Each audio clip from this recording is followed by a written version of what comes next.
Good morning, you confuse us. Good morning, Mrs. Kakane. Morning, Chair. Good morning, good morning. Good morning, Commissioners. Good morning, Warrant Officer. Good morning, Colonel. I'm so sorry. Good morning, Colonel. Thank you. Morning, Chair and Commissioners. Chair, I don't mean to confuse, but I am led sometimes, so I have to follow my leader in terms of where I place myself in the auditorium. Chair, we continue with the Port Shepstone evidence, and our next witness is available. He'll be led by Advocate Kakane. Thank you. Thank you very much, Mr. Lula. Thank you. Mrs. Kakane. Thank you, Chair, and the Commissioners. Please, I may apologize for voice. It's one of those things. Thank you. Thank you. Good morning, Colonel. Thank you. Okay. The witness today is Lieutenant Colonel Goodenough Sibiya. If you would have a file, statement file 1. Colonel, will you be swearing or affirming? I'll be sworn. And your full names are, as they were stated just now by Advocate Kakane. I'm Kwazikwakhe, Goodenough Sibiya. Thank you, thank you. Do you swear that the evidence you're going to give is the truth, the whole truth, nothing but the truth? If so, please raise your right hand and say, "So help me God." So, Thank you, Colonel. May you please speak up a little bit? so help me God. Thank you. Thank you, Chair. As I stated, Colonel Sibiya was one of the members who was involved within, as my learned senior has said, at the Port Shepstone seizure, and he was Is CHC depot yes, seizure? in his finger. Yes, he was there at the scene, and he deemed it necessary to call for his testimony. And he has provided a statement, as I earlier pointed out, that is in the file 1, and I'd like to start with that file. Thank you. Colonel, you have that file open. Yes, I think what we will go through is your statement with less interruptions, and then thereafter we will then have probing questions for engagement, myself and the commissioners. And please answer those questions. Noted. Thank you. Can you then go to that file, page 10, which is your signature? Yes, it is my signature. Okay, so you own the statement that you prepared on your own? Yes, Chair. Thank you. May you please then start from paragraph 1 of your statement? And Mr. Scott, the statement is not dated. What do we do with that? yeah, that might be the challenge. Do you recall the date of when you did the statement? I submitted my statement Monday. Monday, the 1st. Thank you. Will one copy be signed, or rather dated, please? We'll do that. And then the ones we have may then be dated. replaced. Thank you. We'll attend to it yourselves. Yes, all right. Can you then go to your paragraph 1? Yes. And please read it out loud. Please raise your voice. Okay, Chair. I am a Lieutenant Colonel in the South African Police Service with personnel number 705-33318. Please don't read your personal number. Thank you, Chair. I'm attached to the Directorate for Priority Crime Investigation, Serious Organized Crime, Unit SANEP in Durban. Are they, let them be as close as possible. All the mics are on. I was saying Okay. they should be as close as possible. Okay, Chair. And, let's continue. Okay. I hold a diploma in criminal justice and forensic investigation from the University of Johannesburg, along with a certificate in policing and a national diploma in policing from SJN College. Additionally, I have earned both a national certificate in security management and completed a program in security management through UNISA. Colonel, what is HJN? It's a college. Is it a police college? It's a college, not a police college. It's a college. Where is it? They've got here in Centurion. They've got offices here in Centurion. And security management, what kind of security is that? Security management, is that, for instance, you will find security personnel guarding premises? Or what kind of security management, that qualification? Security management program. I'm asking what that entails. What is it about? It contains various modules. Security risk management is one of the modules. Security management is also another module that is there. I've done it in 2015, so it's quite a long time. Yeah, but from UNISA, I did that one in UNISA. It's an NQF7 qualification. All right, thank you. All right. In 2005, I began my career with the police as a student constable. I was promoted I was appointed as a constable in 2007.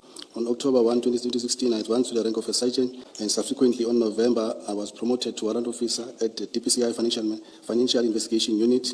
In September 2021, I attained the rank of captain within the DPCI Serious Organized Crime Investigation, SOCI in Durban. Most recently, December 1, 2024, I was promoted to a lieutenant colonel at DPCI, SOCI. Then, in 2005, I began my career at Mapumulo SAPS in KwaZulu-Natal. Subsequently, in 2008, I was transferred to SAPS OR Tambo International Airport. In 2009, I joined the Tactical Response Team, and in 2011, the entire team was relocated to Gauteng Provincial TRT. That same year, I became part of a DPCI Tactical Operations Management System known as TOMS. In 2012, I joined Johannesburg Organised Crime, followed by a relocation in 2015 to Durban Organised Crime.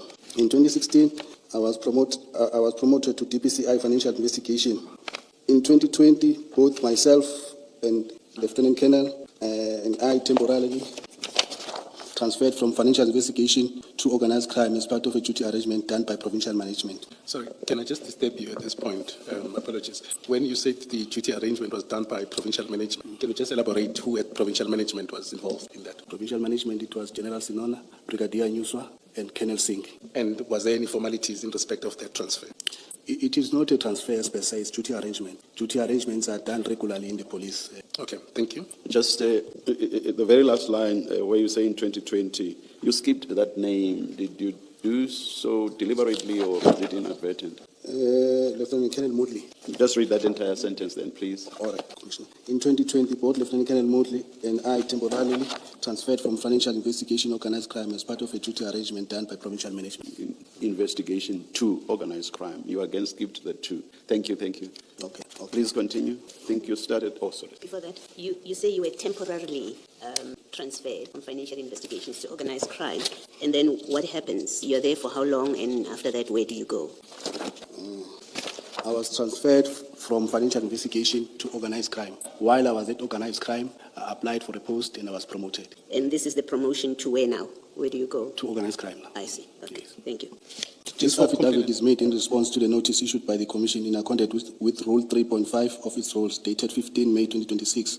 The notice arises from a testimony and statement of General Hendrick Flynn concerning a drug seizure that occurred on the 22nd June 2021 at CSC Depot in Sipingo. I have read the notice and the accompanying extract from Major General Flynn's statement and testimony. I deny the allegation level against me. The affidavit would demonstrate that my involvement in the event of 2022, January 2021. June. I'm sorry about that, Commissioner. Can I start afresh? Just from there. I deny the allegation level against me. This affidavit demonstrates that my involvement in the event of 22 June 2021 was limited and restricted to what I was requested and instructed to do. Any allegation contained in this notice, it is attachments that is not specifically addressed and admitted herein, must be taken as denied. On the 22nd June 2021, Warrant Officer Bheki requested me to assist him and Lieutenant Gavin Jacob to follow up on information concerning a possible drug bust. At the time, I was attached to DPCI unit focused on economic protected resources. Large-scale drug investigation were not my area of specialization or primary function. We proceeded to Phoenix to... Sorry, I just want to make sure that I have my timeline correct. So in June 2021, you are in economic, is that in organized crime as well? Yes, Chair. Organized crime has got three components. It's SANAP, EPR, and NPVC. Okay. So by that, on 22 June 2020, you already have been promoted into organized crime? No, not yet. I was not. I was only promoted on the 1st of September 2021. Okay. So June, I was not yet promoted. So in June, you are still under that temporary transfer? Yes. Is that what's happening? Yes. In June. Okay, thank you. Sorry. Maybe let me at this point, just so that we are here. Just to follow up on what Commissioner Baloyi is saying, in terms of your normal duties, what did those include? My duties, I was an investigator at Economic Protected Resources, which deals with human trafficking, kidnappings, non-ferrous metal, theft of copper, theft of fuel. So those were the things that I was investigating at it. And in terms of narcotics, would that have been outside your duties? Yes. And prior to that, had you been involved in things relating to narcotics or operations relating to narcotics? Yes, I was involved in some operations involved in narcotics. Thank you. You may proceed. We proceeded to Phoenix to fetch Lieutenant Jacob using a state motor vehicle, VW Golf 7 TDI with registration number. That we then proceeded to Durban, Isipingo, near the harbour. We met an African male who was introduced by Lieutenant Jacob as Captain Duma from Crime Intelligence Unit. Captain Duma addressed us, Lieutenant Jacob and Warrant Officer Bheki, and indicated that he has information from an informer about 27 bricks of pure cocaine stored inside the container at CSC Depot. On the 14th Avenue East in prospecting, we followed Captain Duma to the depot. He was driving a charcoal Toyota Corolla. On arrival at the depot, we introduced ourselves and entered at the main gate. We continued following Captain Duma straight down the road. Lieutenant Gavin Jacob went to the management office After some time, they came back with an Indian lady who was introduced as Mrs. Pillay, the manager of the depot. Lieutenant Colonel Jacob stated the reason of our visit. The container with serial number BEAU 595553 was placed down for inspection, and the shipping the document were handed over to Lieutenant Colonel Jacobs. The doors of the container were inspected by Lieutenant Colonel Jacob. The seal was intact with seal number that the seal was broken by an employee of the depot in the presence of the management of the depot, DPCI members, Captain Duma of CI, ORS members, and depot security members. When the doors were open, we noticed inside the container black canvas bags with tape placed next to the door and some on top of the white sacks. When these bags were inspected inside them, we were all shocked and surprised by the quantity of drugs found. They contained bricks of suspected cocaine wrapped in black and yellow tape, some written Jaguar and TikTok packages with approximately 1 kilogram per brick. The space was limited for us to work as the machinery was moving up and down. It was also risky for the members and the exhibit due to the number of bystanders who were observing the activities. Lieutenant Colonel Jacob informed us that we should proceed to Spingo, SAPS. He requested members from ORS Durban Harbour to assist. All the 27 black bags were loaded into the ORS marked vehicle, a Hyundai H1 driven by Sergeant Gavin and his crew, Sergeant Kiza. I drove behind the H1 and never lost sight of them to the police station. On arrival at the police station, we parked the vehicles on the parking lot. Warrant Officer Perumal of SAP 13 was called to the parking, and he started to offload the bags. All the bags, placed them on the floor. We started placing exhibit on the ground and started counting. The total number of the bricks from the 27 bags was 541 bricks, suspected cocaine. All the exhibit were entered in the SAP 13 373 of 2021 by Warrant Officer Bheki and booked them out. While at the SAP SAPS, as we were busy unpacking and counting, I heard the SAP 13 clerk, Warrant Officer Perumal, talking to Lieutenant Colonel Jacob, stating that they do not have space to store these drugs. Warrant Officer Bheki requested for the exhibit bag from Warrant Officer Perumal. However, Perumal indicated that he did not have any forensic bags. Warrant Officer Bheki requested that I must go and request for the bags at the church office. I went to request for the bags at the church office. Members indicated that they do not have forensic bags. Lieutenant Colonel Jacobs indicated that he has informed Brigadier Nyuswa about the issue of unavailability of storage at Isipingo SAPS. After some time, Lieutenant Jacob informed us that the exhibit will be kept at Port Shepstone Organised Crime Unit, working safe. Members from our office and tracing team were on their way to give backup on the escort. Lieutenant Jacob handed over to Warrant Officer Bheki and left Isipingo SAPS to proceed with his vacational leave. The members arrived shortly and Warrant Officer Bheki briefed them, and the exhibits were loaded in the Hyundai H1 and Nissan X-Trail and PVC vehicles. We departed from Isipingo SAPS and proceeded straight to Port Shepstone Organised Crime Unit. On arrival at Port Shepstone Organised Crime, we met General Senona, Brigadier Nyuswa, the acting unit commander of Port Shepstone, and other members. We offloaded the exhibit from the two vehicles and placed them inside the working safe. The acting unit commander locked the safe, handed over the keys to Warrant Officer Bheki, who checked the safe door and took the keys. He handed the keys to General Senona at the main entrance. We drove back to Durban with the rest of the team. Sorry, can I just ask one thing? When you say you met General Senona and Brigadier Nyuswa, just before I forget, were they already at the Port Shepstone offices, or you arrived at the same time, or they arrived thereafter? We arrived at the same time. At the same time. On the 23rd June 2021 in the morning, I was informed by Warrant Officer Bheki that we needed to go to Port Shepstone to place the exhibit inside the forensic bags. We then went to Provincial Office to collect the keys. We remained in the vehicle since there was no parking, and Warrant Officer Bheki picked up the keys. We then proceeded straight to Port Shepstone with other members from Durban Office, SANEP, and tracking team. Upon arrival at Organised Crime Offices, we met with the acting unit commander, Lieutenant Colonel Prinsloo, and Warrant Officer Van der Berg from Port Shepstone Soki. Members from Durban Soki SANEP were also present: Captain B.T. Ntanzi, Captain C.M. Fries, Sergeant Kumete, and members from tracking team. I don't know their names. The exhibit were recounted and sealed in the exhibit bags. We departed to Durban, traveling on the state motor vehicle BSG 056B. It was myself, Detective Warrant Officer Bheki, and Sergeant Kumete. On the 24th June 2021 in the morning, Warrant Officer Bheki came to my office and indicated that we needed to go back to Port Shepstone to obtain the sample and book the exhibit in the SCP-13. We then left the Durban office to Provincial Office. We parked on the road with Sergeant Kumete while Warrant Officer Bheki went up to collect the keys. He came back. We proceeded to Port Shepstone DPCI. On arrival On arrival, members from the Port Shepstone DPCI Soki, Detective Warrant Officer Van der Beek, and another member, I don't know his name, were waiting for us at the entrance towards the walk-in safe. The safe was opened by Warrant Officer Mpangase in their presence, and he took the sample from the exhibits, and we went to Port Shepstone SAPS with Warrant Officer Mkomo from Port Shepstone Organized Crime, or Soki, and the exhibit were entered in the Port Shepstone SAPS 13889 of 2021 by Warrant Officer Mpangase, and he also booked them out. We then left and proceeded to Port Shepstone DPCI to drop off Warrant Officer Mkomo and proceeded straight to Durban Provincial Office. Warrant Officer Mpangase left us in the vehicle and by the road to hand back the safe keys, as there was no parking around the area. I don't remember the date, but Warrant Officer Mpangase handed over to me 5 samples and an inquiry file to hand it over to Lieutenant Colonel Jacob on the following day. On the following day, I handed over the sample and inquiry to Lieutenant Colonel Jacob as requested. On the 1st July 2021, I was requested by Lieutenant Colonel Jacob to go with him and Warrant Officer Mpangase to CSC depot to do an unpack on the container. We proceeded there.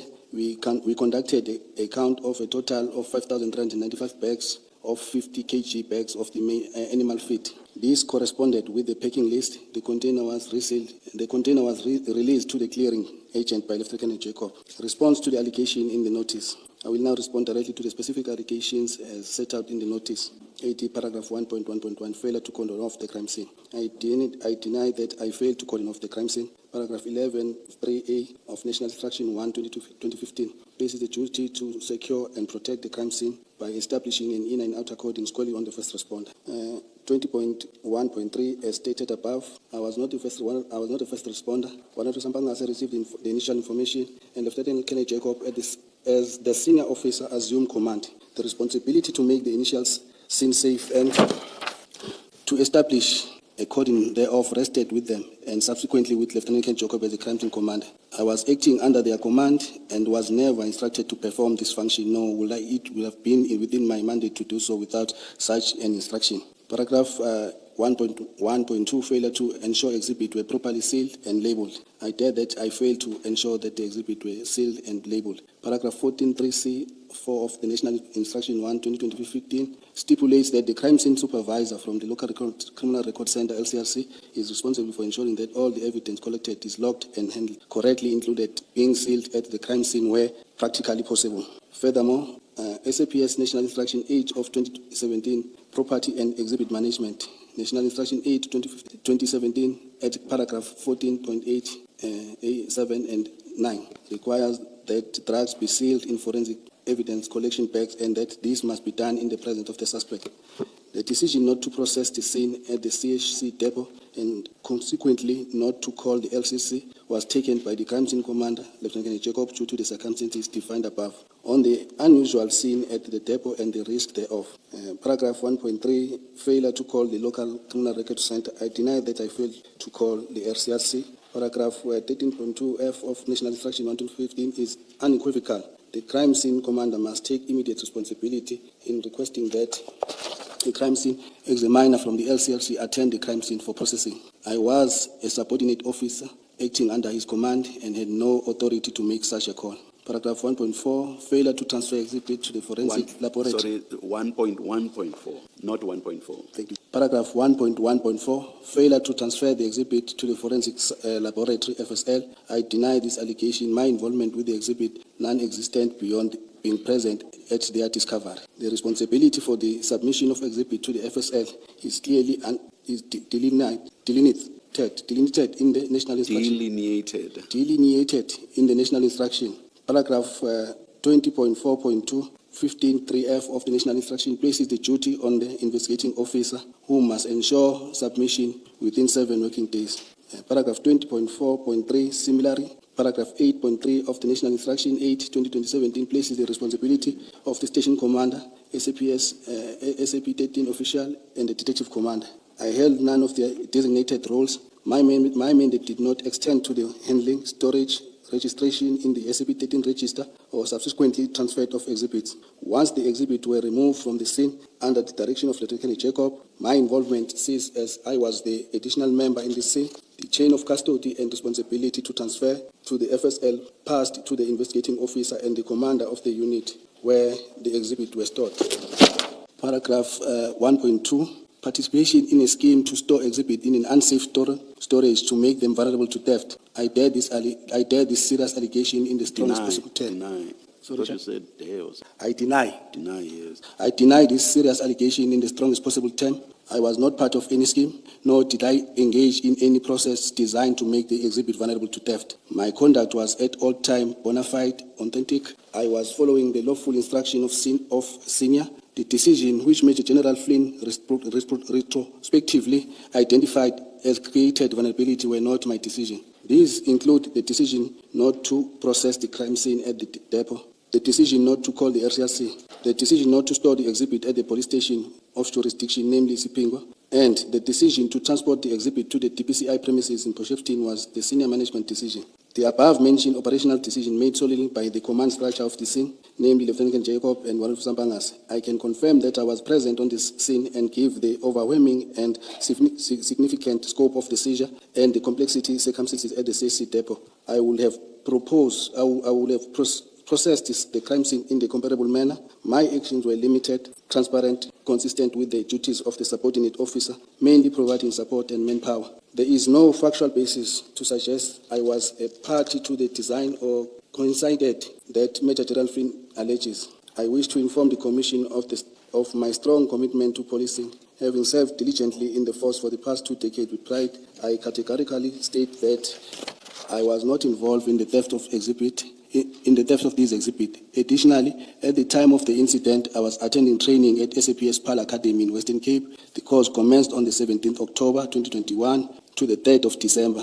During this duration of training, I only traveled once to Durban, KZN on the 29th October 2021 till the 2nd November 2021. See attached annexures KG1, KG2, the flight ticket to and from Western Cape, and KG3, the certificate of successful completion of the said training. It is my sincere hope that those responsible for these serious offences are apprehended and brought before a court of law. May I just seek clarity on paragraph 4, please, Colonel? Yes, paragraph 4. Yes, where you say that you and Colonel Moody were temporarily transferred from the financial investigation to organized crime. Why was that done? Commissioner, even before 2020, I think if in 2019, when Colonel Moody was in charge of financial investigation, I was experiencing difficulties when I spent long hours in the computer. I would have severe headache. I made a request to Colonel Moody, who was still the commander then. He also advised that I should try and get spectacles. Maybe they might assist me, of which I did, but still I could not get assisted because every evening when I spent considerable amount of time in the computer, because financial investigation, it deals a lot with bank statement analysis. Then the post at financial investigation was upgraded. Then Colonel Singh came in as a full colonel. I requested Colonel Singh. She then said to me she will speak to the management and try to place me at assets for future investigation. In 2020, we were called by Colonel Singh, myself, Colonel Moodley. We proceeded, all the 3 of us went to provincial office. On arrival at provincial office, we met Brigadier Nyuswa, General Senona. Then we were informed that myself and Colonel Moodley, we are transferred to organized crime at number 136, but Colonel Moodley will go to SAPS section, then I'll go to EPR. And you say this was temporary. What was the duration? We were not given a specific time as to how long is the duration that will be there. A duty arrangement, normally they don't give you a duration. They will call you when they want you back. So they just explain to you if you are interested in, they want you to go and work in that section. Then if you don't have a problem, then you'll go and work. I'm not asking about being told. Right. In the end, what was the duration?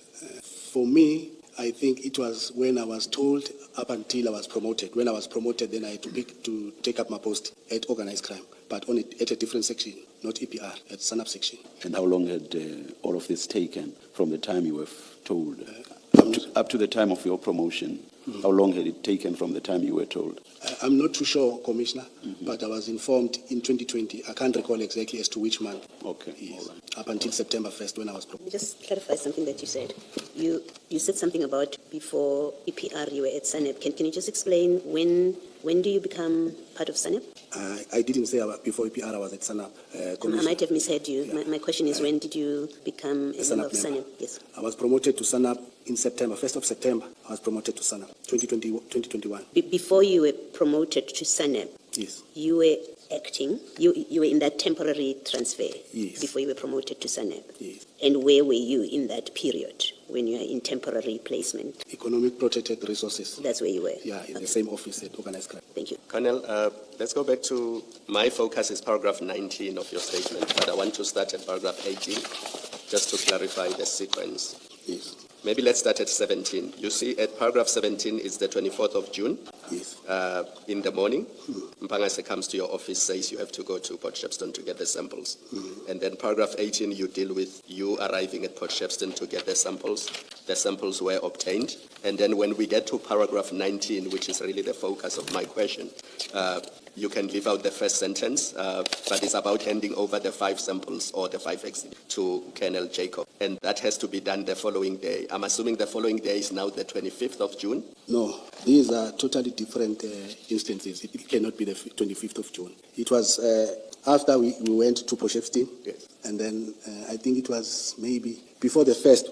Before the first? Before the first. It's between the 1st and the 24th. So between the 24th and the date before the first, where were these samples, the 5 samples or the 5 exhibits? The 5 samples were with the investigating officer, Warrant Officer Bheki. In Durban.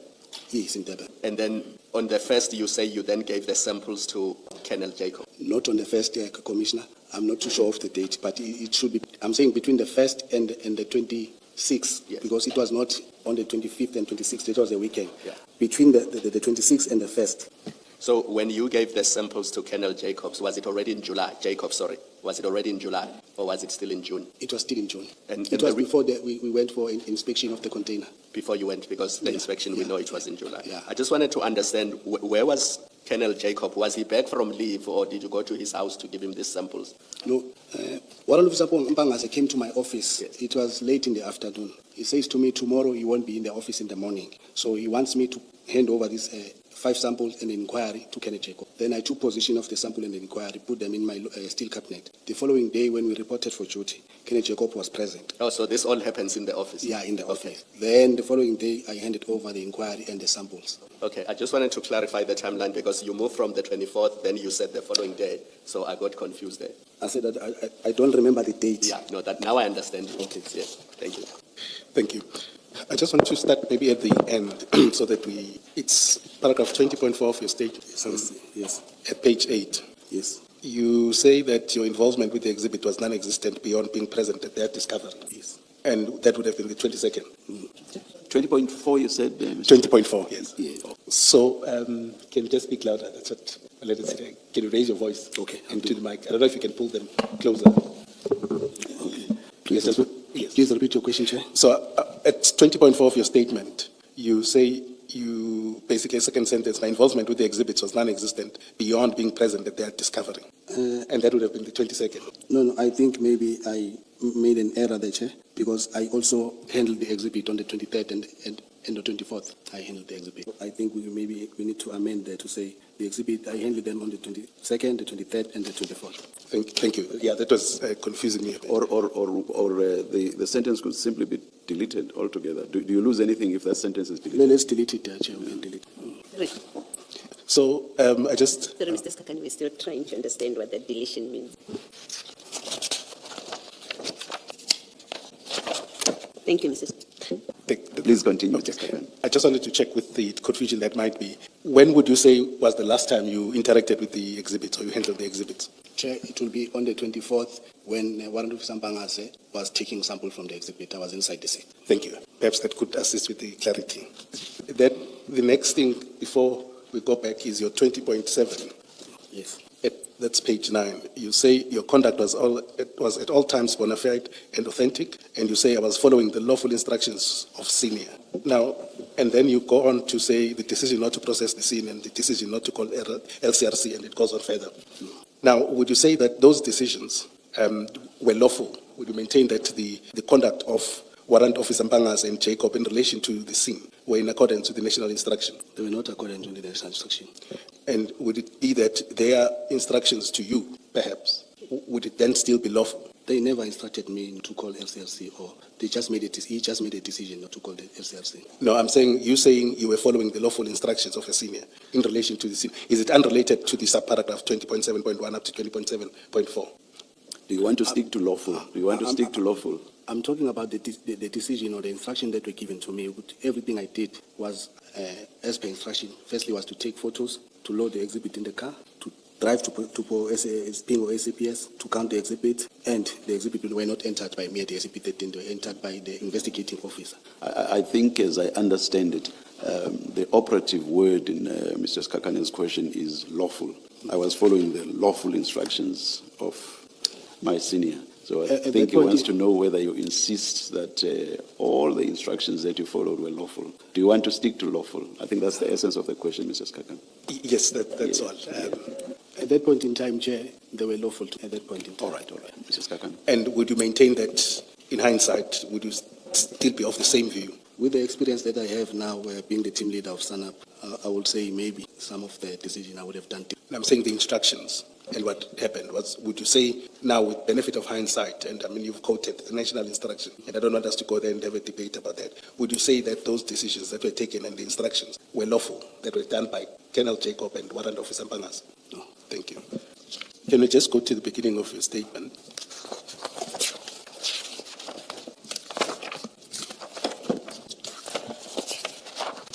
And I don't want to belabor the point with you that much, but what your statement, the picture that it seems to give is that your involvement, or at least according to you, was minimal. It was very minimal because I had two seasoned SANAP investigators who were handling everything. So for me, it was just to follow orders and assist in terms of whatever request they are making for me to assist. So, and when you say, is it minimal in comparison to the two of them, or in relation just generally, objectively? Generally. But earlier on, you accepted that you were tasked at various instances. You went with Warrant Officer Bheki for sampling, and you were handling the exhibits. You were involved in the counting of the exhibits, yes, which is a very important point, or important exercise. Would you still maintain that that's the position? And also on the first, you went with Colonel Jacob to the depot. If you are requested to assist and you are available to assist, I normally assist everyone in the office who requests assistance. So I don't see anything wrong by assisting. But the person who's responsible is the investigating officer, who's responsible for everything. You just give assistance to your colleague that he requests. Would you then disagree with me to say, of all the individuals that were involved at the scene and subsequently up to the 1st of July, in terms of the tasks, you were the third in line? So it was Captain Duma, he provides the information, but then it was Jacob who was in charge of the scene, you accept that, and Warrant Officer Bheki, the investigating officer. Correct. Yes. And then the next person is yourself. You came with them to the depot, you then were at the scene with them. You followed whatever instructions that were there, and with hindsight now we accept their character or their nature. Then on the 23rd, you also go to to Port Shepstone, Yes. and you store the exhibits. And then on this following day, you are the one that goes with Warrant Officer Bheki, the same on the 24th. And then you also have in your possession of the samples, you give them to Colonel Jacob. You also went to the CHC depot with Colonel Jacob. So would you agree that out of the people that were involved, after Bheki, you were the next one that brought most of the responsibility, or tasks, let me not call them responsibilities. Not really responsibility, because the responsibility lies with the investigating officer. Lies with? The investigating officer. Okay. He can request assistance from other colleagues, but the investigation he's the one who's directing the investigation. No, I suppose the point that I was saying is that you are not responsible in that sense, but when we accept, just also please do say yes or no if you agree or disagree. Out of the incidents or the points that I've pointed out to you, Yes, you'll say I was the third one. you were the third Person. sort of person responsible. Not responsible, Yeah. but that was active. Let me call it active. Active, yeah. Correct. All right. Now let's go to your to your capacity at the time. In terms of your relationship, what was the nature of your relationship with, if there was, Colonel Jacob? Boss subordinate relationship. So there was no social relationship with No social relationship. And Warrant Officer Bheki? Just a colleague. And had you made operations with him, conducted operations with both of them, or either? Can I check out conducted operations? How many, just in average? Quite several, because he was my team leader. So now and then we'll conduct operations. We'll be able to do the number of operations, but I've worked with Kenneth. And in terms of narcotics, how many operations had you worked? I wouldn't be sure, but I know that we've executed some search warrants at the premises in Phoenix. Where you dealt with seizures, drug seizures? Not seizure, not drug seizure. We executed a search warrant where we went to... No, I'm just focusing on drug seizures, just the time. No. You never- This was my first drug seizure. Okay. Can you just clarify when you talk about warrants, was it at a house or at a warehouse? At the house, At a residence? At the residence house, at the premises, yeah. And to be fair to you, so you would say that you had not been, or maybe rephrasing your answer, you had not been involved in any of drug seizures. This was your first. It was my first time even entering. All right. And then at paragraph 6 of your statement, which is, You say it was your first time entering a depot. The question you were asked is, was this your first drug seizure? Yes, it was a drug seizure, Chair. Thank you. And what's the most significant or largest crime scene you had ever been involved in? Crime scene. What's the most significant or largest that you had ever been involved in before the CHC depot seizure? I used to work at serious and violent crime, so I've been exposed to murder crime scenes, cash in transit. I've been to cash in transit. Okay, all right. Yes, Mrs. Kaka. thank you. Earlier on, you went, I think there was some issue with Commissioner Baloyi about, at the time, that's in June 2021, I'd like us to focus on June 2021. One is, you say you had not been involved in drugs or anything like that. In the past. Okay. So at the time, equally, were you aware of what was applicable in terms of the law, the national instructions in relation to drug seizures? I would take that would not be the case. No, specifically to the harbour. So, but generally, you were aware of the national instruction at the time. Yes, I was. Okay. And I actually also wanted to touch on that. That is the prescripts which you deal with extensively at paragraph 20, including all the several sub-paragraphs and sub-paragraphs. So you've just answered now in response to the last question by Mrs. Kakane that as at 22 June 2021, you were already aware of those prescripts, correct? Yes. Yeah. Now, being aware of those prescripts, would you say what was done on that day in terms of the handling of the scene and, in fact, the handling of the suspected cocaine itself, would you say that that complied with the prescripts that you were aware of at the time? I'll say no. But you participated in what was being done despite your awareness that the prescripts were being flouted? I believe, Commissioner, that if the crime scene manager is there and an investigating officer, the responsibility lies with them. So you just allow yourself to be used as a pawn whilst prescripts that you are aware of are being flouted. Is that what you are telling us? Chair, if you said I'm allowing myself to be used as a pawn. Fine, they may have been giving the instructions, but you too actually participated in what was being done. Did you not handle the bags? For example, I'm just giving one example. I did. You handled the bags. And even after you loaded them onto the ORS vehicle, did you not?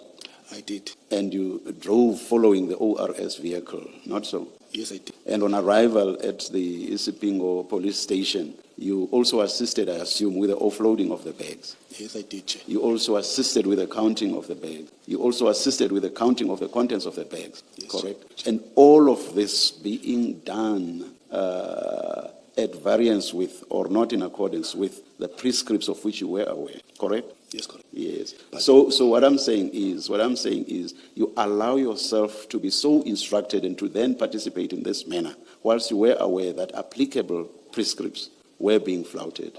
That's the essence of my question. My response to you, Chair, in the police we work with instructions and command. I know, even though I'm not a police officer, I know for a fact, and I've heard many police officers say that the only obligation on you is to follow lawful instructions, underline lawful. Am I wrong? I'm right. Now you say prescripts were being flouted. You cannot tell me that you were following instructions when you know that those instructions were flouting prescripts. At the point in time, Chair, when this thing was happening, I did not see that the prescripts they are not being followed. I doubt that that's open to you because Mr. Skakan has started by asking you if you were aware of the prescripts. I also followed up with a similar question, and your responses were in the affirmative. You cannot now suddenly want to suggest that you were not aware that the prescripts were being flouted. If you knew the prescripts, surely you would also have known that we are now flouting them. But remember, Chair, that this was my first container inspection. A crime scene is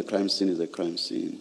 If the prescripts, for example, require off the senior, or rather the crime scene, what? No, the crime scene, the person who conducts this one, the crime scene, what? The person in charge of the crime scene, whatever the title is. Yes, the crime scene commander. You know that the crime scene commander must call the LCRC. Do you not know?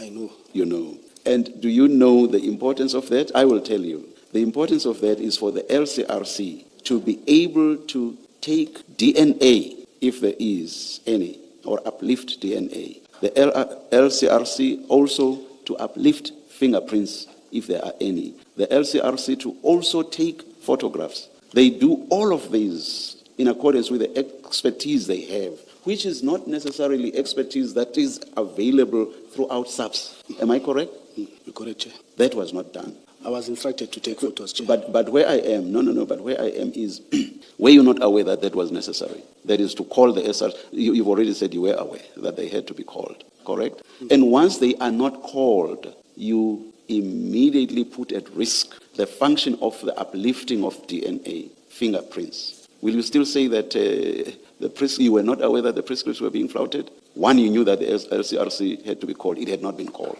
And you started handling those bags without the necessary function by the LCRC having been performed. Will you still say that the prescripts were not being flouted? Or that you were not aware that they were being flouted? Will you still say that? Chair, I was given an instruction to take the photos. No. I'm not asking you about photos. I'm asking you about the flouting of prescripts. You said you were not aware. And you say that having said that, you knew that the LCRC had to be called. So surely, at the very least, with regard to the calling of the LCRC, you knew that that one prescript was being flouted. Do you agree?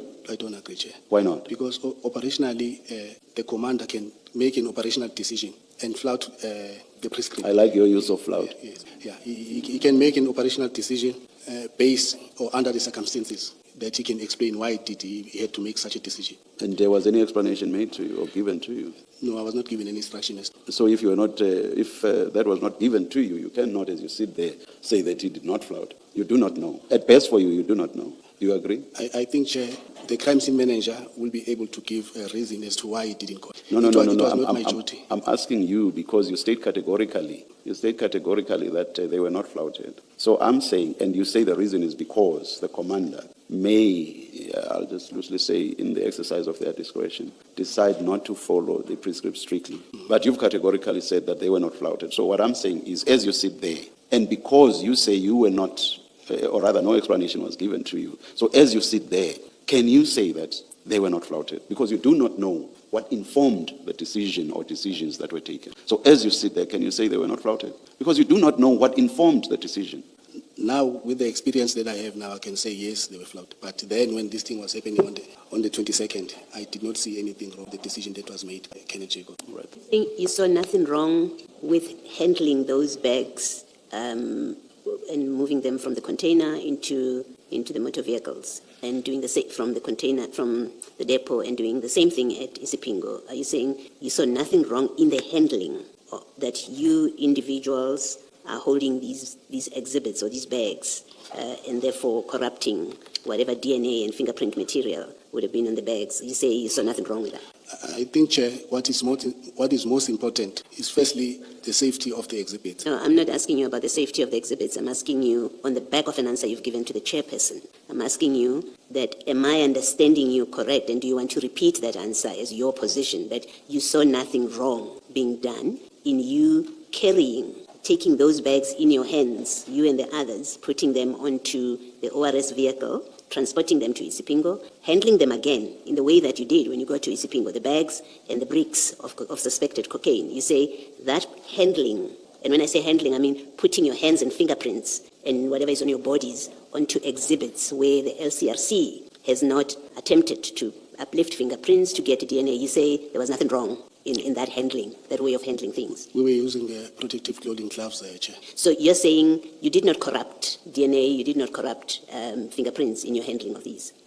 It seems to me you would have, necessarily, yes. You would have. You accept that you would have done that. Yes, Thank you. Mr. Skakane, we have moved to the containers, and my questions were on the initial request to him to join the operation. If you're going to come back to that, I will hold my questions until then so that you can continue with the line of questioning where you are now. So I just wanted to get an indication from Commissioner, be flexible and allow you to ask. No, I want to be in your hands this time. I'm still going to come.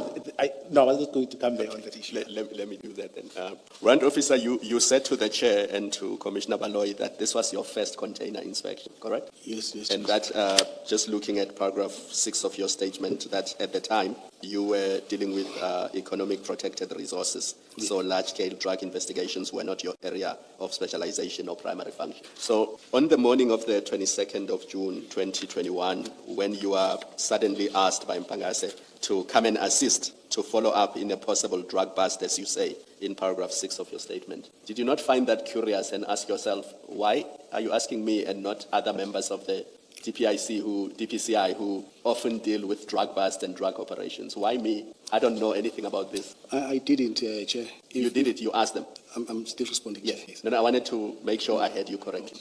I'm saying, Chair, even if you can look at my statement, on the very same day when we were transporting exhibit from Isipingo to Port Shepstone, we used members from NPVC. The following day, when we were going to bag exhibit, members from SANAP were utilized. So in the office, we assist each other across board. There is not this thing that you are from this section, which means you cannot assist on the other section. Obviously, the people who are coming from that section, they take the lead. That is why I'm saying Gavin Jacob and Warrant Officer Bheki, they were from SANAP. So they had to take the lead. For me, I did not even make notes because I knew that the investigating officer and the crime scene manager, they are there. So they know what they are doing because that is their field of expertise.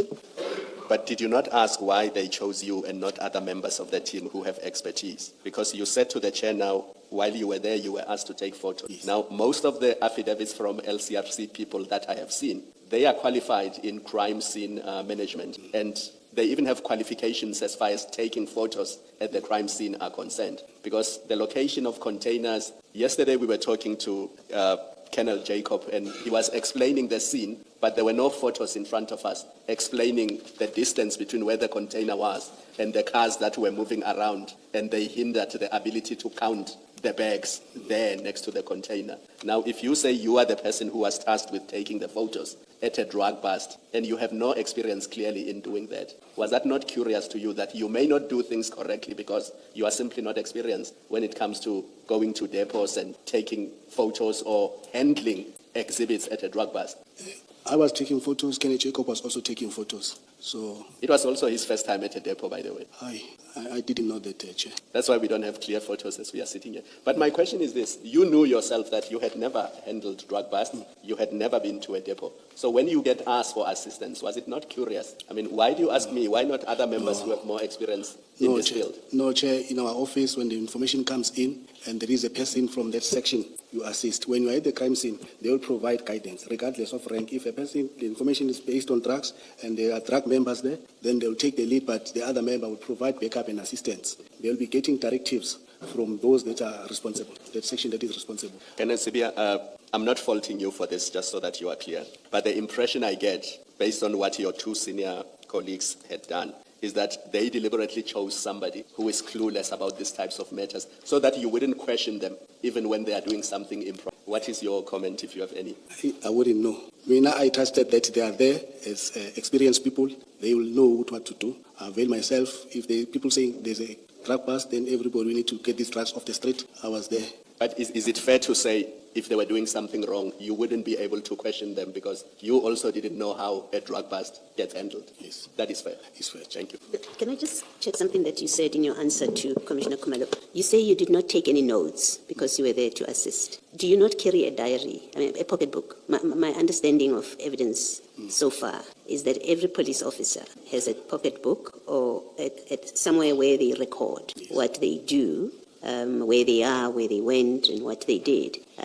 So when you say you didn't take notes, is it because you don't carry a book? I do carry a pocketbook, but the notes that I was referring to are the ones that are normally taken by the investigating officer, where he gets, when he's at the crime scene, he sees who's there, he takes the contact numbers and identify people that will submit statements. Those are the kind of notes that I'm talking about. Okay. Yes. But you have a pocketbook. Yes, I do. Your pocketbook would record what? What goes into your pocketbook for the 22nd of June? The activities that you've done. Okay. So your pocketbook will say you attended at you picked up Colonel Jacob, and you were with Duma, and you went to the depot, and this is what happened at the depot. Then we moved to Port Shepstone to store exhibits. Then a report of shoot. Okay. And that is contained in your pocketbook as you sit there and Yes, speak? yes. And we can get a copy You can get a of copy. those pages for the day? All right. Thank you. Thank you. I think Commissioner Kumalo took the point I was trying to raise.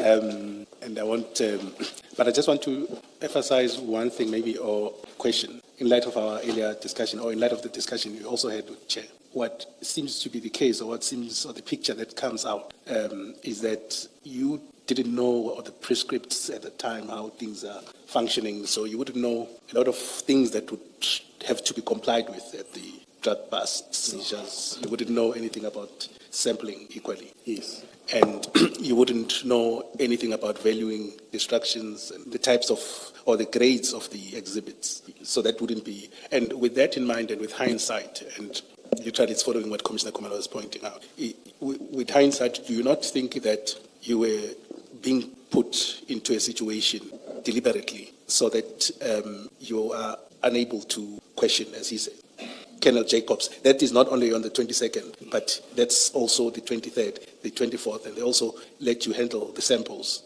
and then on the 1st, just with hindsight. It might be, but I wouldn't know what was the requested assistance. Initially, Wadu Sampanga acted as if because I was in possession of the state car, so he requires my assistance. So I wouldn't know. Now I'm saying, would you, analyzing what is the picture that wouldn't you find that probable that that's what happened? It's possible. They put you in a situation you couldn't think. Then can we go to the events of the 22nd themselves? Do you sit in the same building or office with Warrant Officer Bheki? Yes. And then he then requests you to assist. What does he say is the nature of the assistance? He said he has received information about a drug bust and he has spoken to Colonel Jacob. Colonel Jacob said he must come and request assistance from him. Perhaps what I want to understand, is it a matter of manpower or what is it? Because we have to distinguish between an official assistance and just, I think at some point, Commissioner Badwe would have said the citizen, just general citizen, civil assistant. He requested assistance for... No, it was at some point, not today. They've said what? It's a civilian duties, yes. If you didn't, then I apologize, but I seem to recall I'm happy in to another take incident. credit for what you attribute to me. Thank you. Please repeat your question. No, I'm saying your assistance would have been as an officer, so they wouldn't take any citizens. Yes. And when we were exiting the office, most of the officers had already left us, so the doors were closed. Or in the passages, most of the doors were closed. And this was around what time? Just before. Just before 8. And then you travel in one car to where? Even in the parking lot, the only car that was there, it was that car that we were traveling, the Yes, but I'm saying you then went to where from there? We then went to Phoenix, pick up Colonel Jacob at his place of residence. And at this time, you know that Colonel Jacob is off duty? Yes, I knew that he was on leave, and Bangase told me that he's going to report on duty as we're going to pick. Bangase told me Colonel Jacob will report on. That's why we are going to pick him up. And then you pick up Colonel Jacob, and you then went to the CHC depot? So we went to Isipingo, where we met Captain Duma. And in that way, does Colonel Jacob brief you or set out what you each would have to do? No, he only told us that we are going to meet Duma. He's got very good information that we need to act upon, but we'll hear from Duma when he briefs us. Okay. Then you went to Duma, you met him, and then what was the briefing? Were you present in the briefing itself? And what did he say? I first sat in the car, and then Colonel Jacob called me and said, I must come. He then introduced me to Captain Duma. Okay, let me just get clarity there. I was driving. You were driving? I'm driving. So was there a discussion between Captain Duma and Colonel Jacobs in your absence? No. Okay. But Colonel Jacob jumped out of the floor because I need to go around the park. Then he introduced me to Duma. He said, this is Captain Duma from Crime Intelligence, the one commission. Then Captain Duma started briefing us. I think what you're saying is slightly different from what you said first. You said, I first sat in the car, and then Colonel Jacob then called me to come out. Maybe it's a use of English, Chair. Sorry, what about it? Before you say, let me tell you my problem with what just happened now. You're describing your use of the English. You've described two different things, completely different things. The one is, you got there, you sat in the car, Jacobs got out of the car, went to Duma, and then called you. That's one, what you said first. The second time, you say, he got out, I went and looked for parking, and then he called me to come. It's different facts that are playing out here. The one, you were not with him when he went to speak to Duma and then he called you. The other is you went to look for parking while he waited for you and then he waved for you to come. Can you just explain why they're different? We came around the parking, I stopped, he said stop, he jumped out of the car, I came in the other side of the parking, I parked, then he called. When he got out of the car, on this now, new explanation, when you stopped, he got out of the car, what did he do? He went towards Duma's car. He went to Duma. He went towards Duma's car. Yes, thank you. I think that's what you had said initially. Thank you. To follow up my point earlier, what I want to establish is whether there was even if it's a small discussion, a short discussion rather, between Duma and Jacob, or there wasn't. No, I don't discussion. Okay. The question was answered? No. I was saying, is he confident enough to say between Captain Duma, then Captain Duma and Colonel Jacob, could he say there was any discussion, no matter how brief, in his absence? That was the question. And the answer is no, there wasn't. There was no discussion. But you can't know that. You went and parked. He went to Duma and you went and parked. So you don't know what happened in that time. Isn't that the correct answer? It is a good. Thank you. Thank you. It's 11, Chair. May we break for tea? Let's adjourn and resume at 25 past 11. Again, it's 11:24. We are ready to resume. Please switch off your devices. Thank you. Yes, Mrs. Kakan. Thank you, Chair and the Commissioners. Just on the logistics, may I request that perhaps, Chair, if we run over, we'll try. We don't have much time as such with the time constraints for the witness. May I request, if needs be, if we go past 1 in terms of lunch? We have a meeting over the lunch Sorry? hour. We have a meeting over the lunch hour. Okay, no, then I understand. We'll just have to adjourn and continue after lunch. Thank you, Chair. Yes, we were at the discussion that you had with with Captain Duma and Colonel Jacobs, you recall, at the depot, just before the depot. Paragraph, where was it? Let's see. Paragraph 9. No, it should be before that, where you met Captain Duma. Yes. And you were looking for the parking and they spoke and then that was just before the depot, or was it at the depot? It was before. Just before. Where was this? It was behind a garage. I don't remember the name of the garage, but it was just behind the filling station. And what's the distance between that and the depot? I think maybe 3 or 4 kilometers. Then, in that discussion with Captain Duma, at that point, do you then discuss how this operation is going to be conducted? Now that he briefs you that there is this information, do you guys agree who's playing which role, who does what? No. Captain Duma just told us that he's been to the depot, so we'll follow him to the depot for inspection of the container. Then we proceeded to the depot. We entered at the main gate of the depot. We proceeded straight down the road, and then we parked somewhere. There was some area where we parked. Then Kenny Jacobs jumped out of the car with Captain Duma. Just before that. So you're saying the three of you, that's Bangase and Jacob. We were in one vehicle. Sorry? We were in one vehicle, Chair. The three of you? Yes. And then Captain Duma? He was driving alone. He was driving alone? Yeah. And this is now around what time? Still around 8? No, past 8. Because Past 8. Remember that Bangase requested me for assistance around 8. Yes. From Durban Central to Phoenix, picking up Kenny Jacob, drive to Isipingo. I think maybe around something like 9:09. Okay. No, that's fine. You then you don't discuss what your role is and all No, of we this? did not discuss the roles there. Okay. And in terms of who's in charge, was it assumed that because Colonel Jacobs is senior? Protocol dictates that the senior member always take control. Okay, and that's what you assumed. Then you went to the depot, CHC depot, and you said you've never been there yourself. Yeah, it was the first time being. Okay. Now, I want to understand the setup of the depot, according to you, right? When you get to the depot, who gets in first? Is it yourselves or Captain Duma? I would imagine he goes. We were driving behind Captain Duma's car all the time. And in terms of the security of the depot itself, I think there was testimony that it was controlled, but just on your own version. Yeah, there was one security guy at the boom gate next to the main road. Just one security guy at the boom gate. Okay, and do you sign in? He had a conversation with Duma. Then we followed Duma after that. So Jacobs and Bangas and yourselves never had any discussion with me? No. Duma opened his window. He explained to the security guy. Then we followed. And then you parked? We parked. Yeah, we drove down the passage. Then we stopped. And then they jumped out of the cars. Then they proceeded to the offices of the management. Just speak up a bit. Yeah. When the vehicles were parked, yes, Captain Duma and Kenny Jacobs went to the offices of the depot managers. Okay. And you and Warrant Officer Bangas stayed behind? We remained next to the cars. Okay. Just before we get to that, in terms of the layout of the depot, right, and in terms of security, is it, other than the security at the gate, would there be any other security personnel at the depot, according to your knowledge? It can happen that there were other police security officers, because when we started inspecting the container, I saw some of the securities there. Okay, and were they armed? No, I didn't see firearms. Okay, and the security at the gate, was he armed? I don't remember. Okay, all right. And then let's go back to the discussion. So Colonel Jacob and Captain Duma went to management. To officers, yeah. And obviously you're not part of those discussions. You and Captain and Warrant Officer Bheki. Yes. They come back. Do they brief you? They came back with a lady. I think she introduced herself as Mrs. Pili and other people that were accompanying. And then she pointed at the container that we were interested in, but the container was stacked with other containers on it. Okay. So at the layout, right, the container was on top. It was on top. All right. And was it marked, specially marked or anything like that? They've got the container numbers, so that they use to distinguish which container is this. And so, when you have a briefing, then the agreement, you are part of this agreement, right, is that the container will be moved to a particular point. Obviously, Chair, for the container to be inspected, you have to bring it down from the stack and then open it, inspect it. Okay. So, and in terms of the mobility of the space, I would presume that, you could move the container anyway, or you would disagree with it?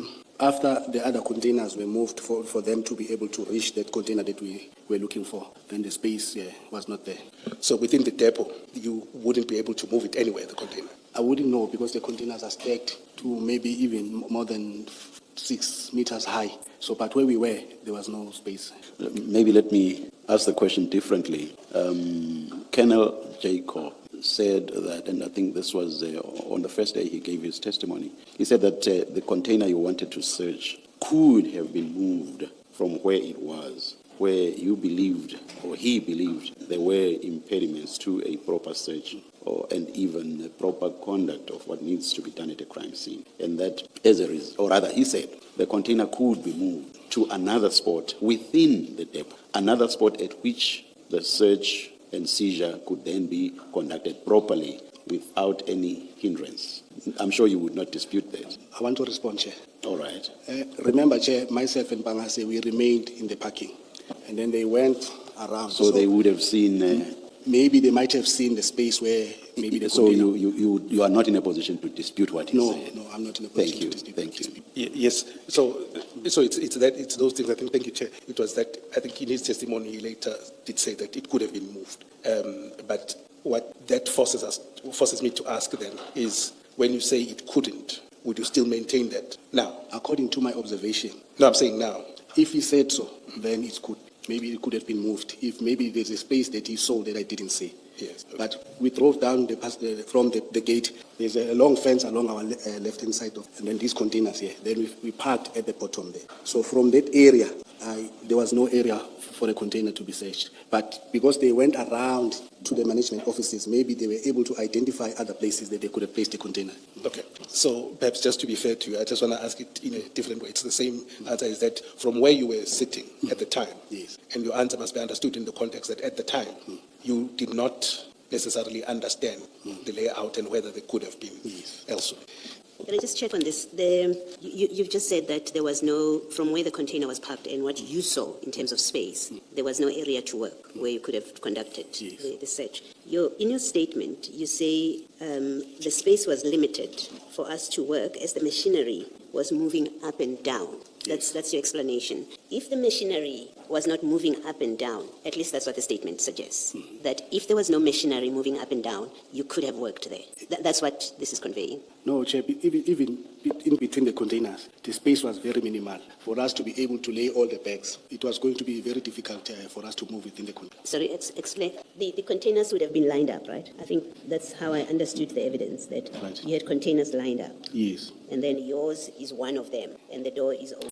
Maybe just explain in your words. I'm saying, Chair, when they were moving the containers, they moved the top container, place it on the side, take the next container, place it on the other side, take the container that we were interested in, place it on the side. Then the space there was not enough for us to be able to do that. Explain that space. Which space are you referring to? I'm meaning the space in front of the container that we were about to inspect. And the front is the door side of Yes, where the container. container is opening. What constricted the space? It was the containers that were placed around the container. No, let's just forget about those. We accept, okay, they're alongside each other.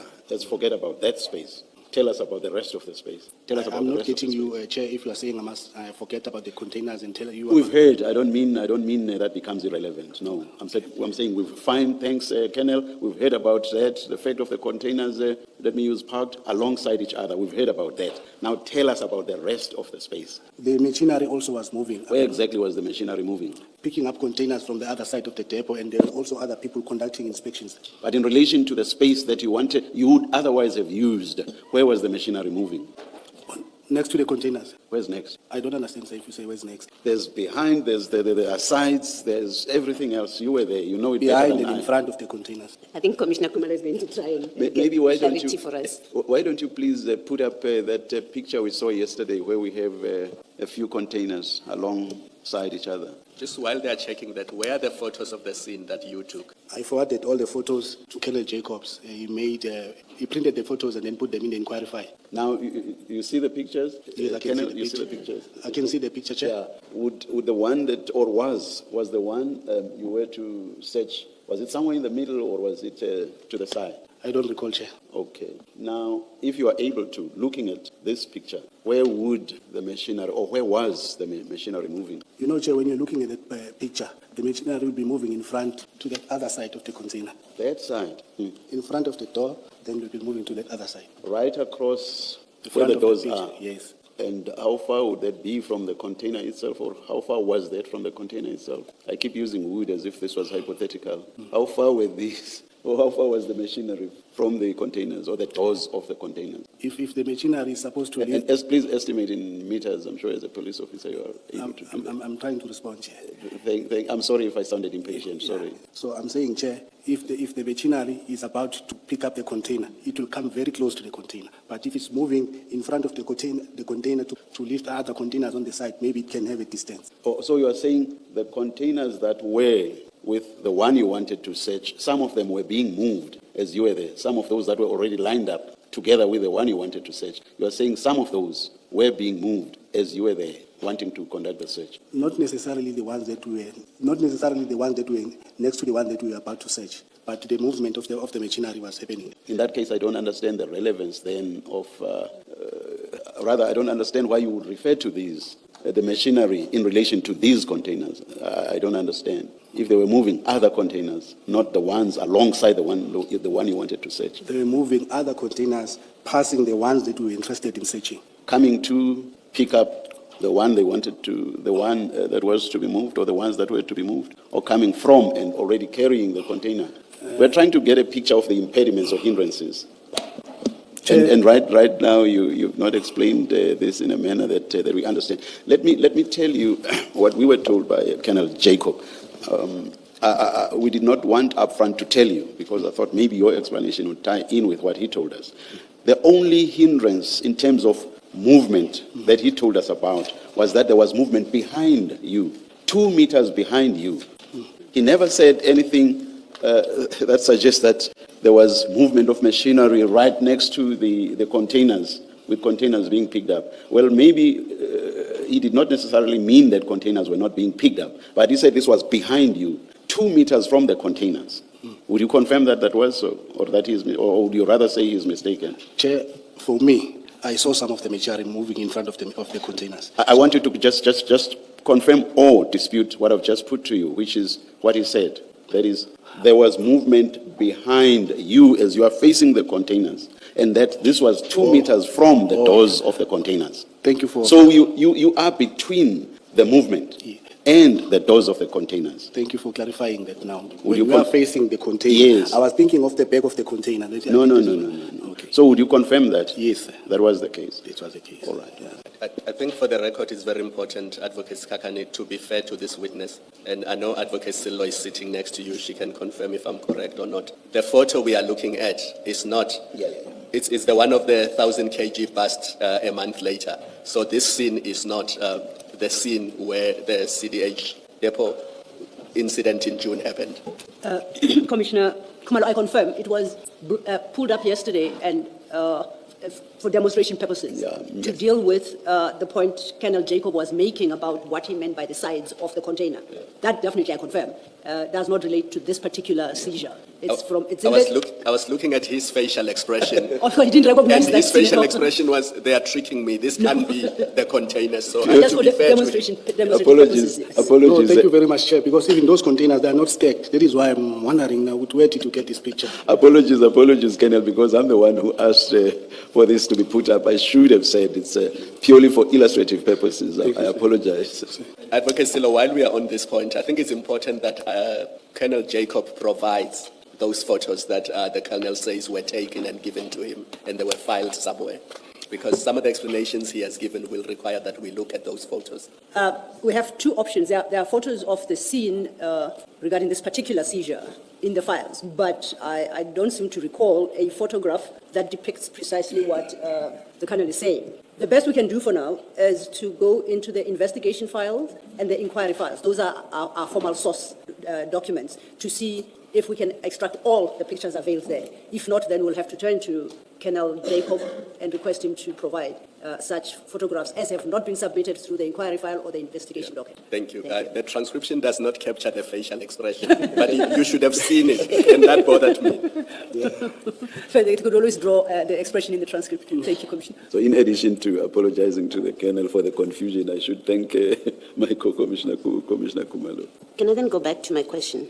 Now that the confusion has been cleared, that the doors of the container are open, you are facing the container, you're the space, you're not inside the container, you're outside the container. My question was, if the machinery, there was no machinery there that was operating, and maybe let me amend it so that it's clearer maybe what I'm asking, that if you had cordoned off an area that prevented machinery from moving in front of there, is there a reason why you wouldn't have been able to inspect the drugs there at the scene, at the depot? I think, Commissioner, considering the magnitude of the bags and the space required for the bags, still we were not going to be able. So the reference to machinery as a factor is completely irrelevant then. It has to be irrelevant for the purpose of my discussion with you and the answer that you are giving, that in fact movement of machinery is irrelevant, of no consequence, because geographically there was no space to deal with that number of bags. It's not on the spot. So sorry, Chair. It's not irrelevant because it's one of the factors that caused us to move that caused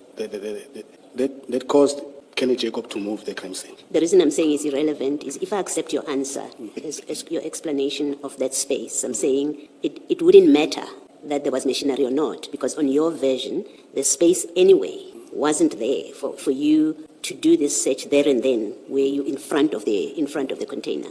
It sounds to me like it has to be like that. If the space is indeed what you're saying, Yes. right? So geographically, that space was impossible in front of the container, anywhere in front of the container. The space was so limited that even without machinery moving up and down, which somehow was able to move up and down, but even without that machinery, you could not have conducted the search in front of the container. Yes. Thank you. Thank you, Commissioners. Just to follow up on, we'll get to the discussion. So the container is moved, right? So you're saying at the time when you open the container and you remove the exhibits or the bags, and I think the point, your version is that you couldn't process the scene because of we'll get to the details. Now, I'm trying to understand whether you as the police, was it not a possibility that you could cordon off the scene, stop these other machines that were being driven around, so that you make sure that you do the job? Because in some instances, that's what happens in crime scenes. Yes. Was it not a possibility? It was a possibility. And do you know, and your version was, do you still maintain the version that you couldn't? It was a possibility to cordon off the whole area and close it. It was a possibility to close the area so that we were able to operate. But it would have meant that even though those containers that were close to this container that we were intending to search, they would have been also to have to be moved so that we can have enough space to work. Yes, I'm just saying that is a possibility that could have happened. Yes. In a scene. Yes, it could have happened. Okay. And I just want to understand, because what we're dealing with is 27 bags, and what I find difficult, can I just ask, when you went to Ispingo, these bags were laid at the parking lot. Yes. Now, would you say that parking lot, this is now where, I want you to compare the two scenes. It's not the crime scene, but just the areas. Obviously, in a parking lot, again, there's movement, correct? There is movement, but very minimal. Sure. And it's at the police station. It's at the police station. Yeah. We'll get back to that, but there is movement. It's a busy police station, I would imagine. It's a police station. Yes, the police station. Correct. But you were able to sort of isolate where you were working. Yes. Okay. Can I just request us to flight one of the pictures at page 516 of the exhibit bundle? Can in our files, it will be what file? It should be file 2.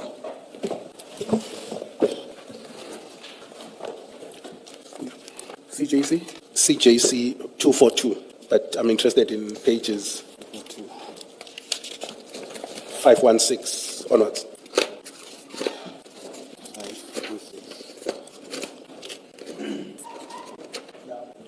Are you there, Commissioner Malloy?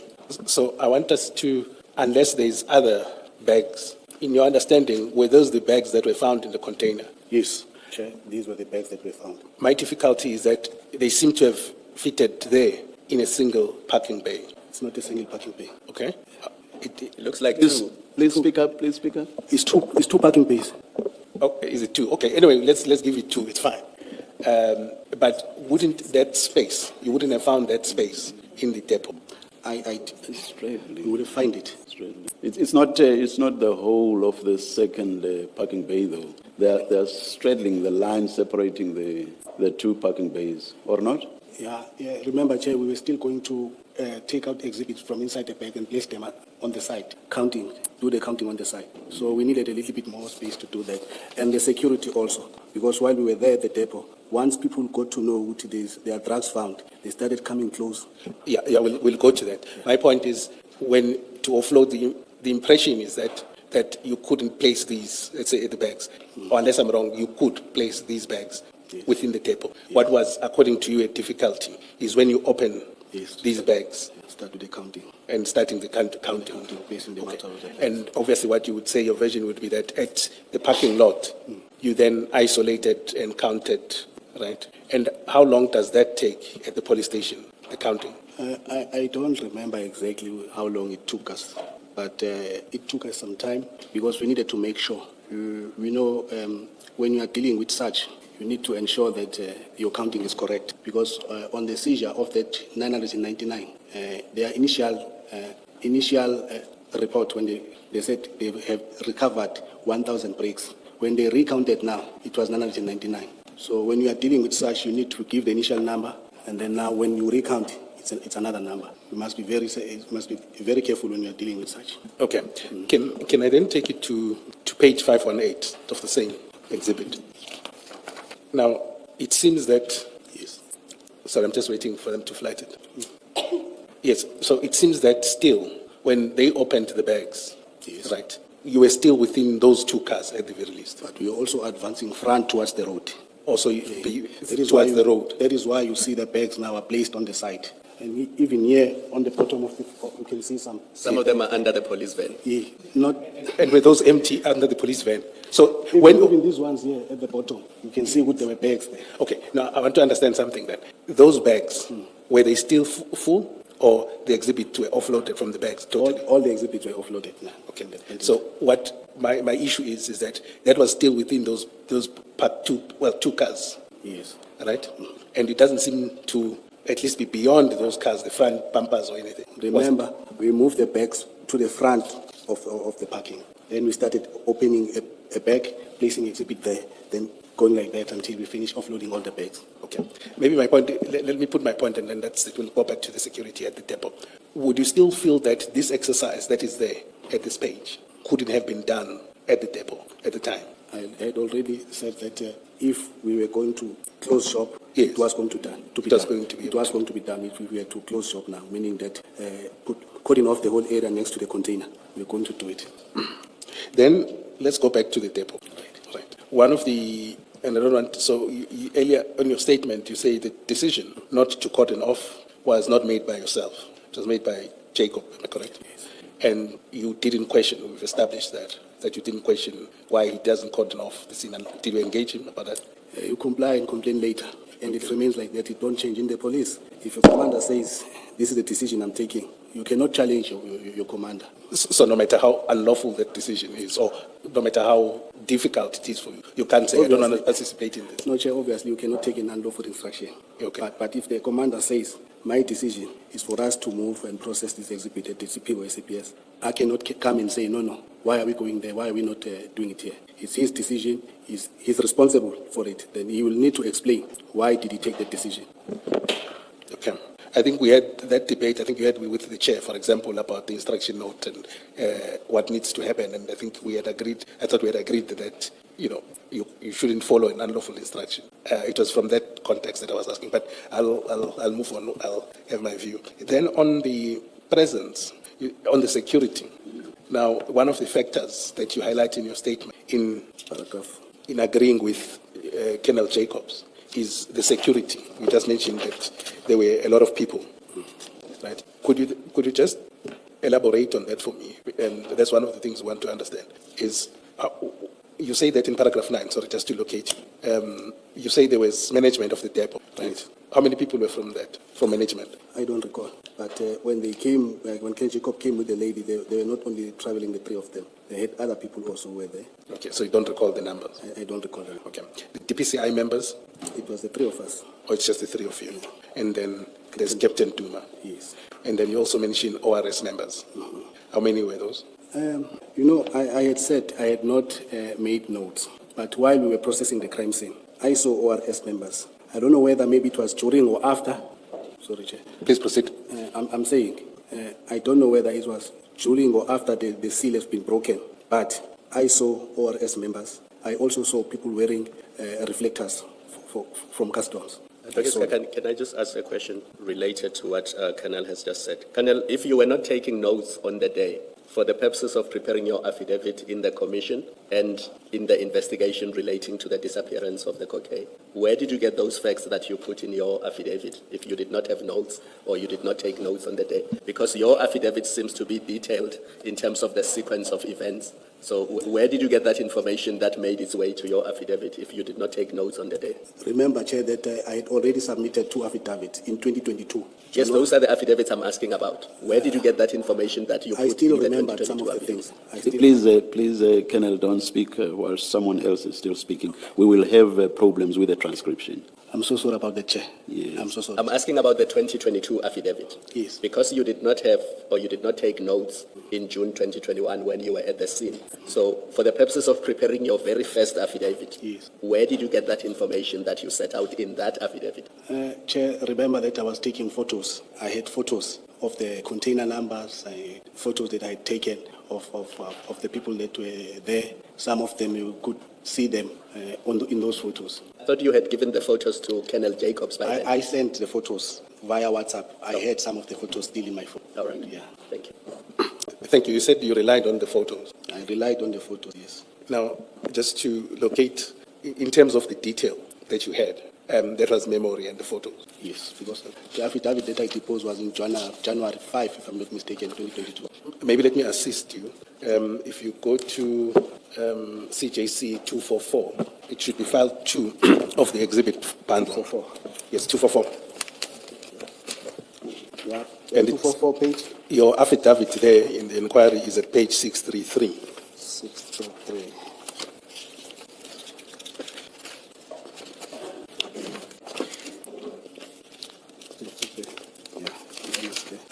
Yes, I'm there, Chair. Okay. So, in terms of these details that are contained, you would have relied on what your memory is? Yes. Let me give you an example. Look at 635, paragraph 14. Paragraph 14. Yeah. Those SAP numbers, SAP 13 details, the inquiry file numbers, all of those things. Where would you have got that detail from? From the inquiry, before it was taken. So you would have gone back to the inquiry? Yeah. And also what is the document that gets signed by Warrant Officer Bheki, or that he completes? The SAP 13 copies also. But the diary also, is it called the diary or what? Which one? Investigation diary. No, I got this. I think you are asking me, Chair, that where did I get the 13 numbers? Yes, so because this is the 24th, I remember you went with him at some point, you went to Port Shepstone. I think in my pocketbook. In your pocketbook, In so the- this on is the where you got the 24th, yeah. information. Yeah, I got Okay. it there. No, now I got you, thank you. All right. And I think, Commissioner Baloyi, maybe let me not implicate you any further. In terms of the... Sorry, Mr. Skas, you're not a witness. in terms of, you said it's in your pocket card. Yeah. Okay. And I just wanted to confirm whether we could be able to get that if we needed to. Yes, I do so. And in terms of the information that is contained in your statement to the Commission, did you rely on, let not say obviously, on this statement? Most of it comes from these two affidavits that I deposed. This one and the further statement. Okay. Yeah. Can I just test something before we forget about it? You in your statement, and I think in your testimony now, you said earlier, when I say now, I mean as you're sitting there, you said earlier that when you got to the depot, Colonel Jacob went to the office. Yes. And then came back with the manager. Yes. That's what you're saying. But the manager in her affidavit says that you, Colonel Jacob, Juma, Mbangase, approached her together. No, that's incorrect. Is she incorrect in saying that? It's incorrect. I never went to the office. We were standing in the parking. It's only the two that went to the offices. Okay. Juma and Jacob? Yes. And they brought her to you, to They where you came- were? Yeah, they came to us. All right. Can I also, sorry, and I do apologize if you were going to go there already, but it's about this discussion that you've just had with Commissioner Khumalo about how you remembered the stuff that you're saying in the affidavit. One of the things you say here is at the depot, you describe who was there, right? In your paragraph 9, when the seal was broken. You say it was depot management, DPCI members, Captain Duma, ORS members, and depot security members. You say that. And please correct me if I'm wrong. I think when you were now speaking, you said you don't remember whether the ORS people were there before or after the seal was broken.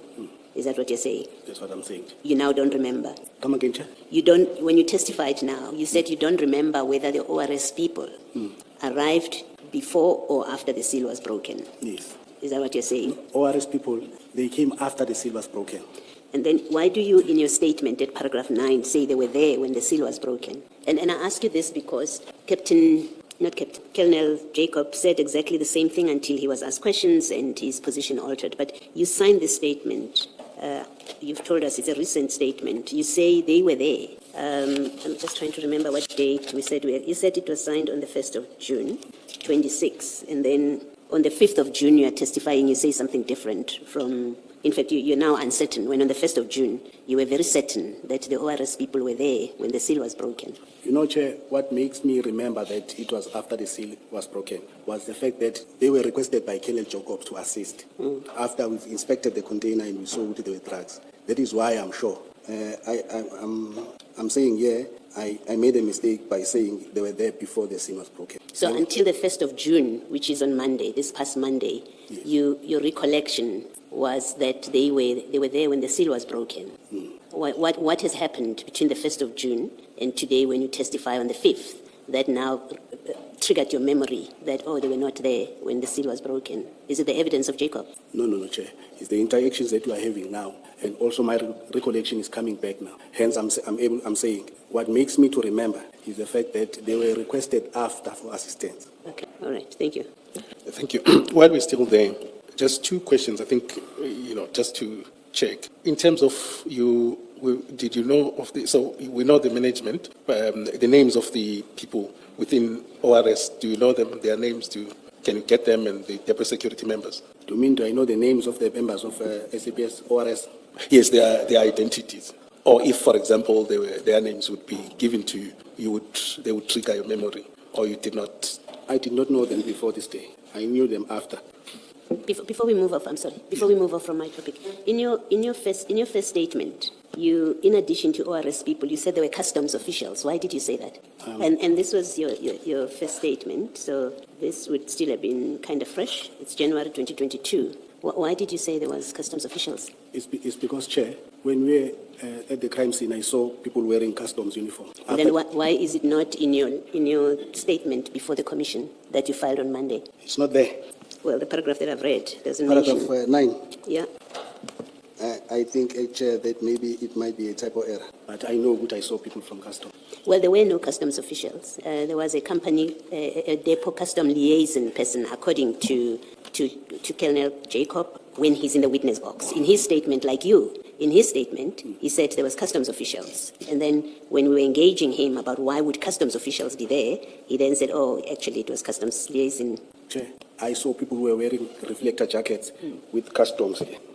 You see, the concern, and maybe let me put to you what my concern is. My concern is that you and Colonel Jacobs, your statements are the same on this issue. We're still talking on just this issue. They're exactly the same, even the mistakes. You know, they are typically, you've heard stories about students copying from each other, and then when they get caught out, they find even the misspellings. Exactly that. You've done exactly that. You've looked at each other's statements, that's what it looks like, and you repeat what the one has said in their statements. Either you were looking at his statement, that's the impression it gives, right? Either you were looking at his statement, or you sat down and discussed with him what goes into his statement. That's the problem that I have with what you are now seeking to explain away as recent recollections about matters that when this was fresh in your mind, in already January 2022, you say exactly what he said, which is wrong.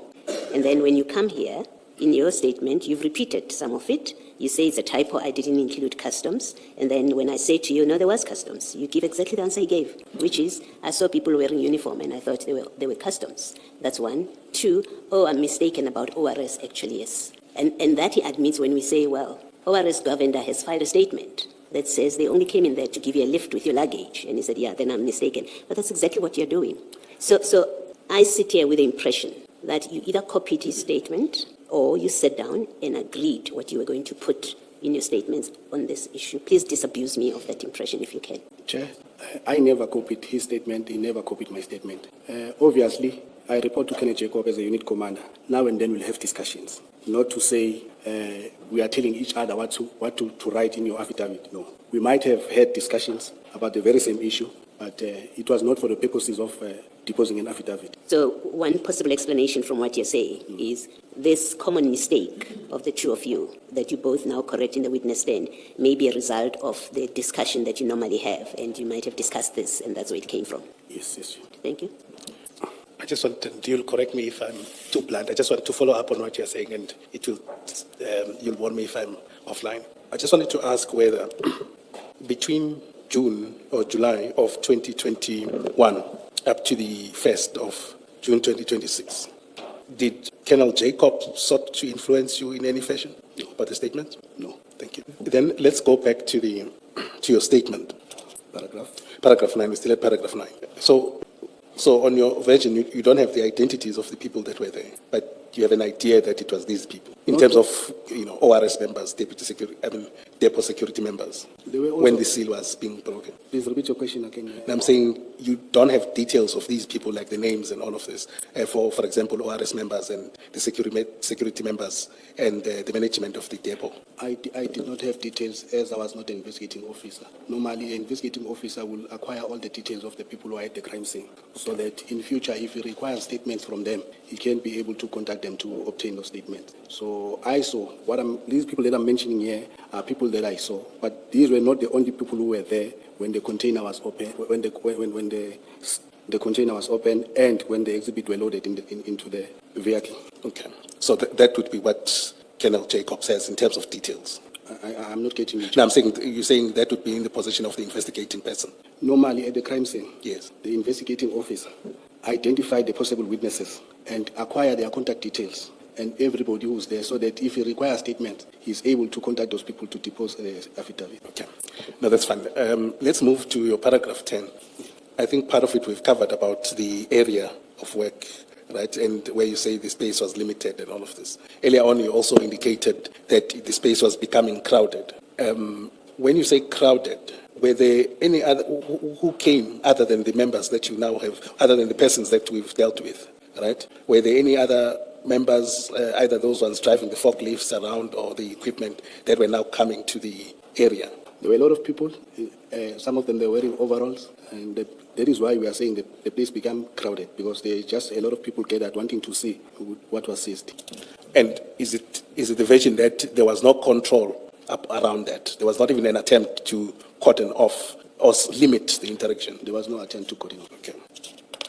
And then you said, then Jacob gave you the instruction that you must take pictures. The instruction to take pictures was given to me before the seal was broken, because I got the photos of the seal before it was broken. So And this, you were supposed to use your phone, I was using my phone. and he was also using his phone, Not my phone, a state phone. a state phone? Yes. Okay. And obviously, I think you had some debate about calling LCRC and those that are supposed to be the ones that take photographs, right? And those photographs, I think you said they were submitted. I forwarded all the photographs to Gavin Jacob, who was then the investigator. After the inquiry was moved from Bangase to Gavin Jacob, he printed the photos that he needed to put in the inquiry. Then from a security perspective, just before we move to the other point, is that one of the issues is that the worry, I think yesterday with Colonel Jacob, was that there could be some invasion or some sort of attack and all of this when you remained at the scene. Do you share his view? I never thought of that. You never thought of that security point? No. I only noticed there were a whole lot of people very close to the container, and I also felt very uncomfortable with such exhibit with quite a number of people. The invasion, You're speaking too softly, Colonel. I'm so sorry, Chair. Colonel, just make sure that the people seated at the back, they can hear you, because I've just received a complaint now that they cannot hear you. So don't just address Advocate Sikakane, address all of us. I'm sorry about that, Chair. No, that's fine. I'll try and speak louder. Thank you. So your issue was not necessarily that there could be an attack or anything like that as you process the scene. Your main consideration is that there is now a lot of people that are coming on. So you don't find any issue with moving the exhibit elsewhere. I think I'm going to respond that now. I'm a part of SANAP, and when you go to the hub to seize these drugs, you don't know who was supposed to take out this consignment firstly. So when you are there, you need to ensure that your safety comes first, and secondly, the safety of the exhibit. That is always at the back of your mind. So when you make decisions, you're always thinking and looking at your safety, considering the fact that we were only 4 members, if I'm counting Doma. But, okay, so are you now saying you also considered safety or security at the time? I did. Okay. In my mind. But I'm saying then. Then in my mind, it came across my mind. Then, okay. But it was not important because I was not in charge. So I'm just talking on how I was looking at things and thinking to myself, because I made no contribution to the decision. And obviously to Colonel Jacobs, who was in charge, if that was his consideration, would you agree with the proposition that you could have called for backup, as it later turned out that you then got help when you were transporting the exhibits? Yes. Okay, Colonel, just to check that the 3 of you were not going to the depot to fetch drugs, you were actually going to conduct a drug bust. Were you armed? Did you take protective measures, the 3 of you, before going to the depot? Did you have weapons with you? I think, Chair, the statement that you are saying that we were not going to fetch drugs, it's a very unfortunate statement. That's why I'm giving alternatives, just to check that that's not what you were doing. My question is, were you armed? Did you have weapons with you? Yeah, but such statement, because we are mandated to do these things as the DPCI. Yes. Yeah. So I'm always armed when I'm at work. So my question is, on the day, the 3 of you, were you armed? Yes, I was armed. I cannot comment on behalf of others, Chair, but I was armed. But you were with them. Do you know if they were armed? Yes, they were armed. Okay, so you had taken protective measures on your way to the depot? Yes. And the reason I'm asking you this is because of what you raised, that your first priority is safety, because you don't know who is also going there to collect the same drugs. So you would take protective measures just in case you are ambushed by people who are also there for different reasons than the reasons you are there for. So I'm establishing those facts. I'm not making findings at this stage. So please don't assume that when I test or I make propositions, it's to find out what the facts were. It's not as if the commission has decided that you were there to fetch the drugs. I hope you understand that. We fetched the drugs, we took them to the ACP-13 at DCP. We booked them at Port Shepstone. We were instructed to take them to Port Shepstone. We did that, Chair. There's a difference between going to conduct a drug bust because you're suspecting that drugs have been brought into the country illegally. And another scenario is you know that there's cocaine there. You are just going there to pick it up. That's why I was clarifying that there are different scenarios, and I wanted you to tell us which scenario applied. To me, I had never even met Captain Doma. Yes. I was just informed by Bangas requesting assistance. Then I gladly said, no, let's go. Then I went. When I got to CSC depot, there are drugs. That's it. So we were going there to work. Hence, even our superiors were contacted and they were informed we were going there. In the book at the police station where you work, I'm assuming that when you were told that you must go to this drug bust, there is a document that you complete to say where you are going, what's the operation, for what purpose. Is there such a document? Only now I know of such a document, operational plan, but then I don't recall it was existing at that time. Was there a drill that morning? What happened around 7:20 that morning when you were at your station where you worked in Durban and you were called to say you must go and assist in a drug bust? Isn't there a document that you complete? No, I don't know of such a document. You report to your immediate commander of all the activities that you are about to partake. So you just inform him. And you do that before you go or when you come back? Before you go. So on the or day- after food, you can do it also after you come back. But in this instance, I went to Captain Majola's office, who was acting because Colonel Jacob was on leave. Yes. And then Captain Majola's office was locked, but I contacted him. Hence, he allowed me to assist again on the 23rd and on the 24th. Right. And I'm glad you mentioned that because we were looking for that name at some point. We didn't have it. So I'm glad that you have now clarified that point. He is retired now. No, we can still find him. Don't worry. Yeah. Thank you. I can even find him for you, Chair. Thank you, Mr. Skakan. Thank you. So to follow up on what Commissioner Kumalo is saying, is that you sought permission on, just want to round off this point, because also I didn't see it in your affidavit unless I'm mistaken, of that you sought permission from your immediate commander. I informed him to say, KP, I've been requested by Warrant Officer Bheki to assist him. He said, no problem. Okay. And on both, I would imagine, on the 22nd, 23rd, and 24th? Yes, because he was the person placing me on duty.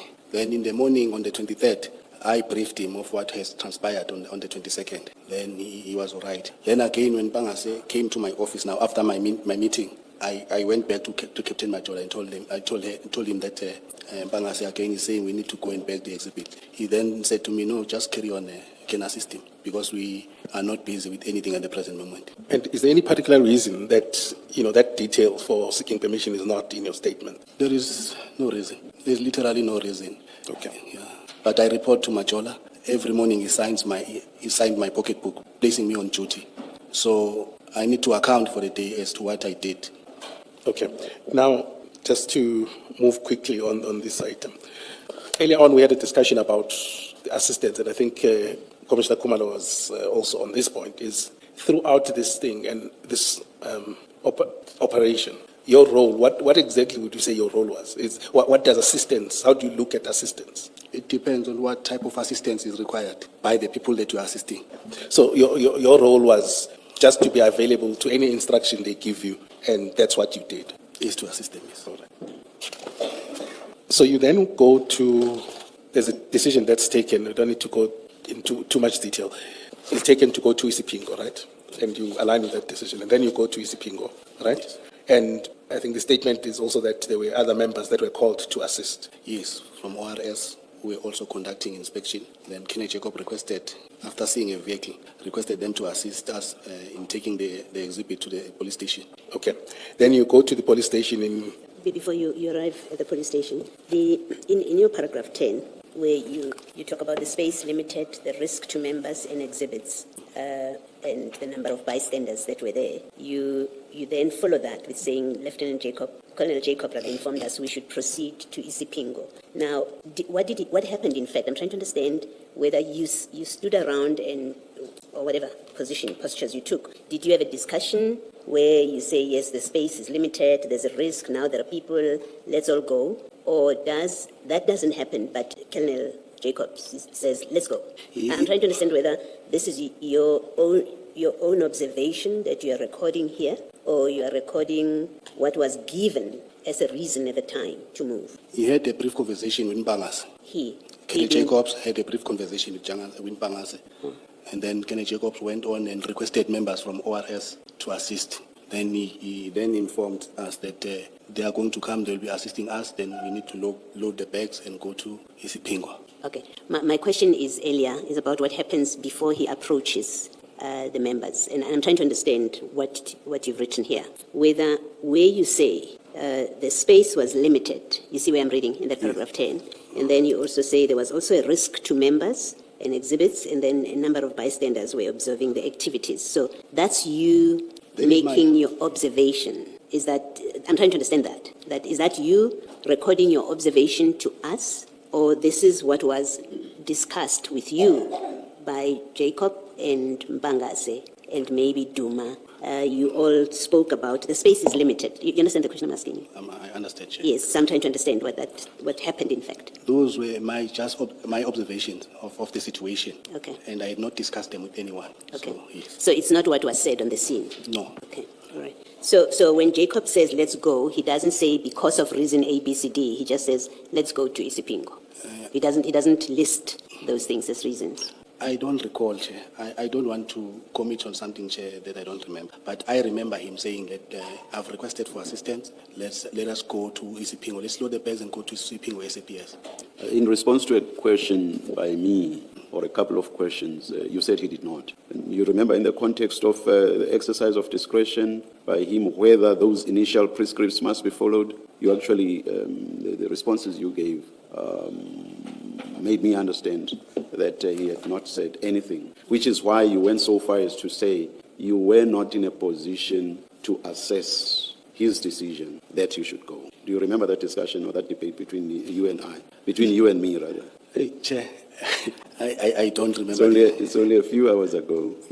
Okay, no, let's leave it there. Right. Let's leave it there. Well, Colonel, the reason, the issue for me about this, if this was your observation and not what you discussed on the spot, but it's exactly what Jacob says. And yet it's another, for me, another area of concern that you seem to have conferred about what goes into your statements. The two of you who are coming to testify before us, you say exactly the same thing, and yet there was no discussion of this, but you all give the same reason for moving as if you were talking about it. But I want to add something to it, that what makes it a matter of concern is it is not in Warrant Officer Mbangase's diary entry for the day. He doesn't give that explanation, and it's an important thing, you would agree, right? Because it's a breach of your instruction, national instruction. Breach as in, the instruction is clear. It says you must beg, you must count, you must beg on the scene, you must call LCRC. So it's an important requirement. There's a departure from that requirement. It's not complied with, and yet it's not in the investigation diary, the explanation why that happened. It's not recorded anywhere. And Mbangase is not here, so he can't explain why it's not in the diary, but the two of you who are here give this explanation, and you say, curiously, you say, no, we didn't discuss it on the spot, it's my own observation. Well, it's exactly in the same terms as Jacob, and it's a matter of curiosity at the very least, but of concern. It could also be, Chair, that maybe he also observed what I observed. Not only us in conspiring, maybe in trying to plot something. It could also be that what I was observing is the very same thing that he was observing. Yeah, okay, that's your answer. Thank you. Colonel, I just want to understand, I think earlier we had some issue about the details about ORS members that were present. I'm sorry about that, Chair. No, that's fine. Yes. Down your statement at paragraph 11, you then identify the members. You identify Sergeant Cavender and Sergeant Mkhize. Where were these members? Where are they attached? They are working at the harbour. That is why they are ORS members. Also, these are the ORS members that were present. And where did sorry? Sorry to interject. No, apologies. These members, they report at the harbour, ORS. Yes. So earlier on when we had this discussion, it was about the names of the peoples that were there, right? These ones came after Sergeant Cavender and Sergeant Mkhize. They came after our Chair. When you were leaving, they were not present, they were at the breaking of the seal. These two were not the only two members that were there from the harbour. There were a group of members from the harbour. Kelly Jacob went and requested assistance in terms of them providing us with transport. So these are the two that came from those that were there at the harbour, at the depot, I'm sorry. So I just want to know, when these members, there's an area where you said, paragraph 9, when you said there were these people that were present when the seal was broken. I just want to verify whether Sergeant Cavender and Sergeant Mkhize were present then or not. I retracted my statement to say all the ORS members, they came after the seal. Oh, I see. Okay. And just for clarity, when you say harbour and ORS, you mean the same thing? It's the same thing, yeah. Okay. Can I move to the East Pingo Commissioner? You finally covered. No, feel free to. Okay. No, feel free to. Yes. Okay. It's not 1 o'clock yet. Okay. No, that's fine. You then there was a backup that was called, and then you traveled to Isipingo. Yes. And you loaded the exhibit bags. Were you using gloves or not gloves at the time? We're using disposable gloves. Disposable gloves, okay. Then you were traveling. How many vehicles were there? Chairman, it was 3 vehicles. It was the Hyundai H1 that was carrying all the exhibit with the members from ORS, and the Golf that I was driving with myself, Gavin Jacob, and Warrant Officer Bheki, and Captain Dumas Corolla behind us. Okay. So Duma was driving alone, and then the 3 of you Yes. were driving together to Ispingo. To spin the SAPS. Right. You had an earlier interaction with Commissioner Baloyi about whether Colonel Jacobs briefs you about what now needs to happen and who must play which role. And that discussion at least didn't include you. Correct, am I? Yes. Now, on the car, or in the car rather, as you are traveling, does Colonel Jacob brief you and Bheki as to what will then happen when you arrive? What's his plan? He indicated that due to the fact that we did not have enough bags, we must proceed to Ispingo so that we can gather more bags and bag the exhibits. That is what we are going to do. So, when you were, it was common cause that obviously there were no bags at the depot, right? And We had bags, but they were not enough. Remember, the information that we had received was 27 bricks. So we had bags that could accommodate 27 bricks. so you did not use any of those bags. You just No, we didn't use you it. didn't use it. And who was with those bags? Did Colonel Jacobs come with? No. They were in the car that I was driving. Oh, they were in just in they the were car. in the car. Okay. Normally, we have exhibit bags in our car. Okay, and then in terms of, so Jacob and Bheki, was there a discussion about exhibit bags, rather than put that way, earlier on? Or you discovered when you were there that this is not enough what I have, or what you have? I don't recall, but I knew that I've got bags that can manage 27 And when bricks. when do you make this discovery? It was not a discovery. I knew that I'm carrying forensic bags, the reflector jacket in the car. So is it, as I'm trying to distinguish, whether it's as you leave your office? No. Okay. When we were informed by Duma that we needed to go and seize about 27 bricks, then I knew that I had bags that can accommodate 27 bricks. Okay, so you were just inadvertently, it's just that you had bags in your car. Otherwise, no one else had arranged for bags. No one talked about bags. Okay, and then throughout the process, there was a discussion about these bags that you had, and that they were not enough. I'm not getting your question. So I'm saying, when you determine whether these bags are not enough, when you were counting, I didn't get a sense that you factored that no, these bags that we have are not enough. I knew the bags are not enough. Okay, and did you discuss that with anyone? I don't recall discussing it with them. Okay, so you then you're traveling to Ispingo, and then you arrive there, right? When you get off the car, right, where does Colonel Jacobs go? Does he go anywhere, or who goes to inside the police station, right? Firstly, it was Colonel Jacobs who went and called the SAP-13, and then he came back with Warrant Officer Perumal. Okay, so Warrant Officer Perumal was the SAP-13 clerk? Yeah. Okay. Chair, it is 2 minutes. I think it's going to get too involved. All right, let's adjourn and resume at 2 o'clock. Thank you. Yes, Mrs. Kakane. Thank you, Chair. Apologies, my voice is also getting into the afternoon. I'll try and speak up though. Just on administrative points, and there was some debate about which photos were obtained or were in the file that were available in relation to this matter. And we've been able to get the photos, and we've handed them up. We request to hand them up, but they're already in your files, updated in the third files as Exhibit CJC 271 at the end of File 3 and CJC 272. That's File 3. File 3. Yes. And the index was updated. The Jacob exhibit file 3. Yes. Yes. Just wanted to make sure it's the Jacob CJC number? 271 and 2. So there was some discussion around the photos that were taken, and just to deal with those questions, I think, commissioners, you may have wanted to ask about the layout of the depot and all of this. So these are the only photos that we have, and the witness bundle is updated. Do you have it? Yes, I do. Okay. And Chair, these are not all the photos that I took on the day. Or they are not all. They're not all of them, yeah. Okay. So they are short. I took a bit more than what is here. I took quite a bit. are you able to get those photos? Do you still have them in copy? I'll have to try. I can't commit because I've changed the handset. I'll have to see maybe and try. If I get something, then I can also forward it to the commission. Okay. Colonel, these ones were taken by you, the ones that we see here. Yes. Can I just make a comment or an observation? Even the quality is not great, as you can see, which more reason why qualified people should be taking crime scene photos, because the quality of these photos is not great. Look at 976, Colonel, and 977. I think also the printer that was used also. Yeah, because on the phone they were appearing nicer. I do know also when you blow up the pictures, you lose the quality. I would be surprised that you would not have been able to capture the seal number on the one at 977, because I'm sure that's what you wanted to do there. Yeah, I captured that one. I had to make sure. But I'm saying it's not showing though, but I would be surprised that you would not have tried to do your best to capture it. Yeah. Can you perhaps, maybe just to be clear, out of the pictures we'll go through, it's just to let us know which ones do you think that you took, or are you not able to do? Chair, I would be lying if I say I can still identify the photos that were taken by me. Yeah. But like that one specifically, I remember that one, it was taken by me. Which one? The one that was shown there. All right. That one. That one. That one I took. I hope you are not claiming it because it looks so beautiful. No, Chair. Yes, Mrs. Kakane. Can we just go to page 970? 970.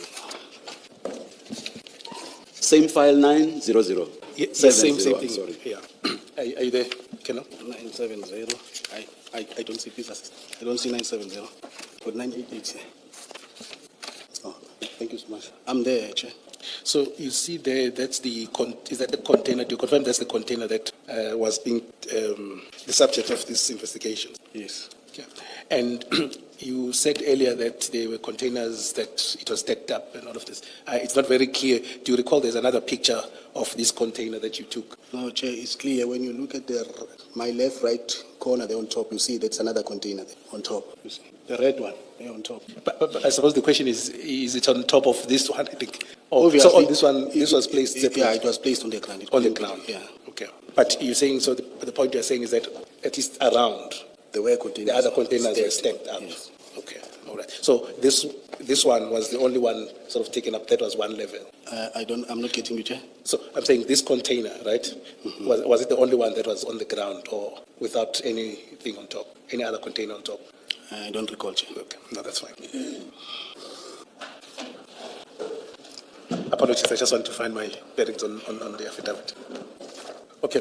So we were at a point when we broke for lunch where we were dealing with the transportation of the exhibits to Isipingo police station. Yeah. And you were at a point where you said Colonel Jacobs went inside and came back with Warrant Officer Perumal. Yes. All right. In your statement, that is dealt with at paragraph 12 of the first file of the statement. Can you go there? Yes, I'm there, Chair. So can we just clarify? You, at the end of paragraph 10, the very last sentence, and I just want to get a clarification from you. Paragraph 10, the very last sentence, you say, Lieutenant Colonel Jacob informed us that we should proceed to Isipingo SAPS. He requested members from ORS Harbour to assist us. And then in paragraph 11, you then say all the 27 bags were loaded onto the ORS marked vehicle. And then you say, on arrival at the police station, we parked the vehicles. Perumal was called. We started to offload the bags. And then you say we started placing exhibits on the ground and started counting. Who is doing the counting? Because it's a bit it's not clear to me where you say ORS was called to assist at the harbour, at the depot, and then you went with them, and then we then say we started counting. Who is doing the counting? We offloaded the bags. We DPCI members were doing the counting. So ORS was not counting? No, they were not counting. They were not part of your counting? They were observing while we offloaded the bags, and also when we started counting, they were there. Okay, but they left before you finished? I wouldn't say they left before we finished, but they were there when we were counting. I think they were also waiting for a 13 number. Well, that's not what they say. You see, again, you and Colonel Jacob, in your statements, you say that. You say they were there and they were part of the counting. At some point in his evidence, he says, well, they observed, they were standing around. So there's that commonality in your statements. You both say that. But the ORS and Colonel Jacob did amend his position when we engaged him. the ORS people, in their statements, they say they got there, your bags were offloaded and they left to go and carry on with their job. So waiting for the SAP 13 doesn't come into it because they say it wasn't their operation. They were just a lift to you. They were not helping with your operation. They assisted us in offloading the bags. Yes. When we started counting, they were still there, Yeah. Chairperson. And then now you say they waited for an SAP 13. You are making them part of the counting then. That's what it must mean, that they become part of that operation. And what I'm putting to you is Warrant Officer Gavin and Mkhize say, offloaded the bags and went on back to their job. And the issue I'm taking with you is you and Colonel Jacob say they were there in your statement. They were helping you with the counting, because that's what you're saying to us in the statement. We started counting. You said they were brought in to help, and then you then started counting. So you make them part of the counting. They clearly, in their statements, say the bags were offloaded and we left. I don't agree with that, Chairperson. They were there when we were counting. One of Perumal was also there. No, I'm not talking about Perumal. I'm talking about ORS. Yes, they were there when we were counting. You insist they were there? I insist that they were there. Even though Jacob did amend his position in his oral evidence, that he thinks they were there when you started, but yes, he agrees they did leave. They didn't stay on for the complete counting. According to insist. I'm sorry to interject, Chair. According to my recollection, they were there up until we finished counting. Then they left. Okay. I might be mistaken, but according to my recollection, because it's been 5 years now, but I think they were there up until we finished. Is not the explanation maybe also possibly that what you said earlier, that you discussed, you would, of course, would discuss with Jacob as your superior about this operation, and maybe that's where this comes from, this commonality? I wouldn't say that, Chair, but I'll be lying if I can say to you we never had a conversation with this discussion. We work on the same floor. Our offices are next to each other, but we did not discuss the statements. You see, the other thing about it is Mpangase doesn't say that ORS assisted in the counting. So Mpangase, the two ORS people, they don't speak of them. In fact, the ORS people tell us what they did. And then Mpangase doesn't include them in the counting. It's you and Colonel Jacob who involved them in the counting. And in fact, in oral evidence, Colonel Jacob amended his position, which was initially like yours. And he said, maybe they were there. Actually, I think something to that effect. They were there when we started counting, and they, of course, left off to do their work. What concerns me is you go so far as to say that they waited for an SAP 13 as if now they were part of the operation, when in fact they were not. Chair, they were there. So were they part of the operation according to you? If you contribute, you are part of the operation. You might not stay there the full time or the full duration of the operation. For the mere fact that they loaded the bags from CSC depot to SAPS's Pingo, they became part and parcel of the operation. According to you. And so they must They played a role. I do apologize. So they must have a record. They must, if they've done things properly, there has to be a full accounting of their role in the operation, because they are part of an operation. They must be able to explain their involvement. No, I'm not asking about them being able to explain their involvement. I'm asking you about the records. We know you've got a pocketbook. Yes. We know entries. I think earlier you said to Commissioner Kumalo that in the office now there's a book where you write down what is the operation book or diary or something. I think you said that. Yes. So I'm asking that kind of question, that if they were part of an operation, they must have a record of their own, of their participation, what they saw, what they got involved with, what they did. Yes, sir. Yes, Chair. Okay. Maybe let me mention to you that Colonel Jacob, who was in charge of the scene, accepted that they were not part of the operation. He accepted that all that they did was to give you a lift, to give you the drugs a lift. So they provided you with transport to take, and that's what they were called for. That's what they say in their statements. That's what he says. They were called for that. They helped transport this consignment to Isipingo. He accepts that was their limited role. You put them as part of an operation, that to a point where you say they waited for the SAP 13, I think you say, yes. So there's that big difference. Apart from the fact that Mpangase does not mention them as part of his operation, he mentions you and Jacob and Duma. Doesn't mention them as part of an operation, including in the counting. You're the only one that is mentioning them as part of the operation to the point of waiting for an SAP 13. Okay, Chair, maybe let me remove the word, say, part of the operation, but they participated in the operation. By giving the drugs a lift? By conveying the drugs from the depot to the police station. Okay, thank you. Sorry, I just want to find out. So you're saying your version is that they didn't participate in the counting, or they did? I'm still standing firm that they were there when we Exhibit 244. 244. Page 627. Page 67. 627. 627. Yes. Should be the second file. File 2.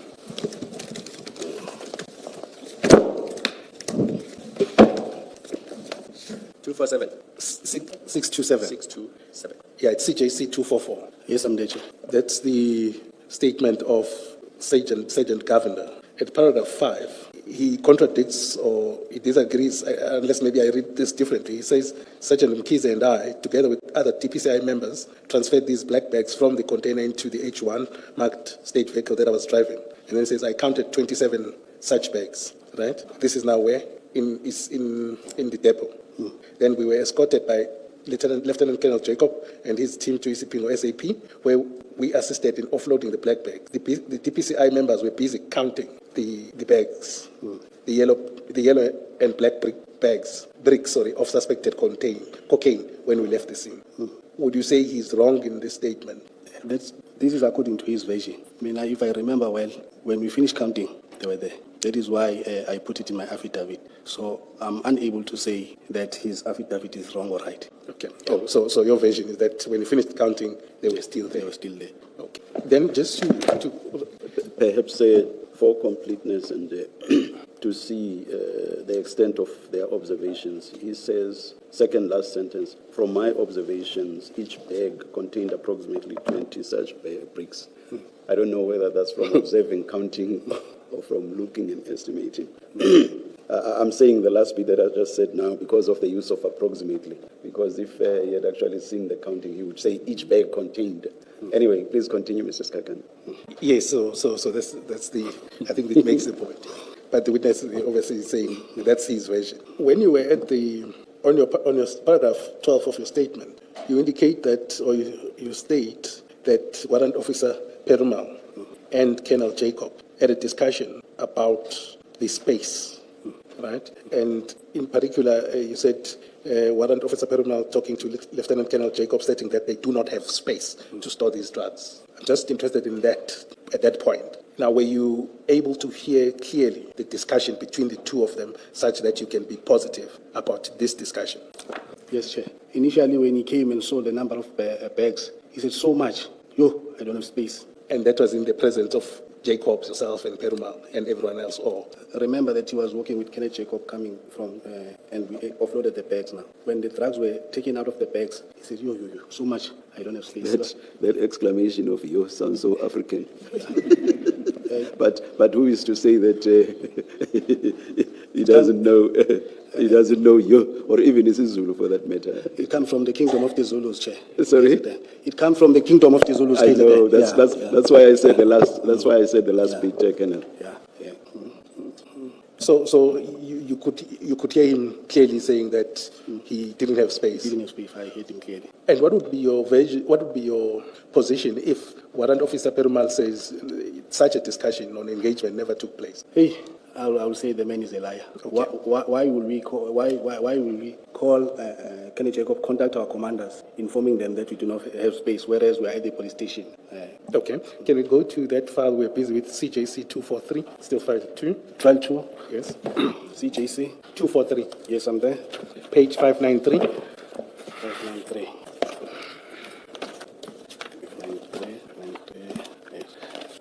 Yes, I'm there. Page 593. Yes. At the bottom,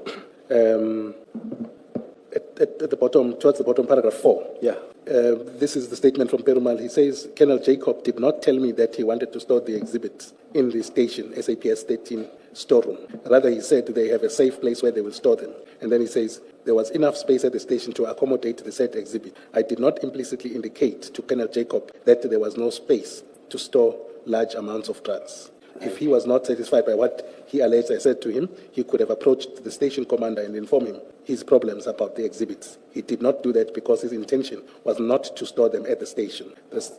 What would be your comment on that version from Warrant Officer Perumal? I think this paragraph is not speaking the truth. And I can tie this paragraph also with the issue of the bags. As a very experienced SAP 13 clerk, if he had bags, why did he allow the exhibit to be booked in without bags? Because once you are a custodian of the SAP 13, regardless of rank or what, you are in charge of the SAP 13. Then he accepts exhibits that are not put in the forensic specs We know they were not in bags and they were booked in. What is the point you're making? We know they were not. And you took them from there without them being in bags, and yet you had booked them into SAP. So I'm really asking a question to understand what is the point of your rhetorical question.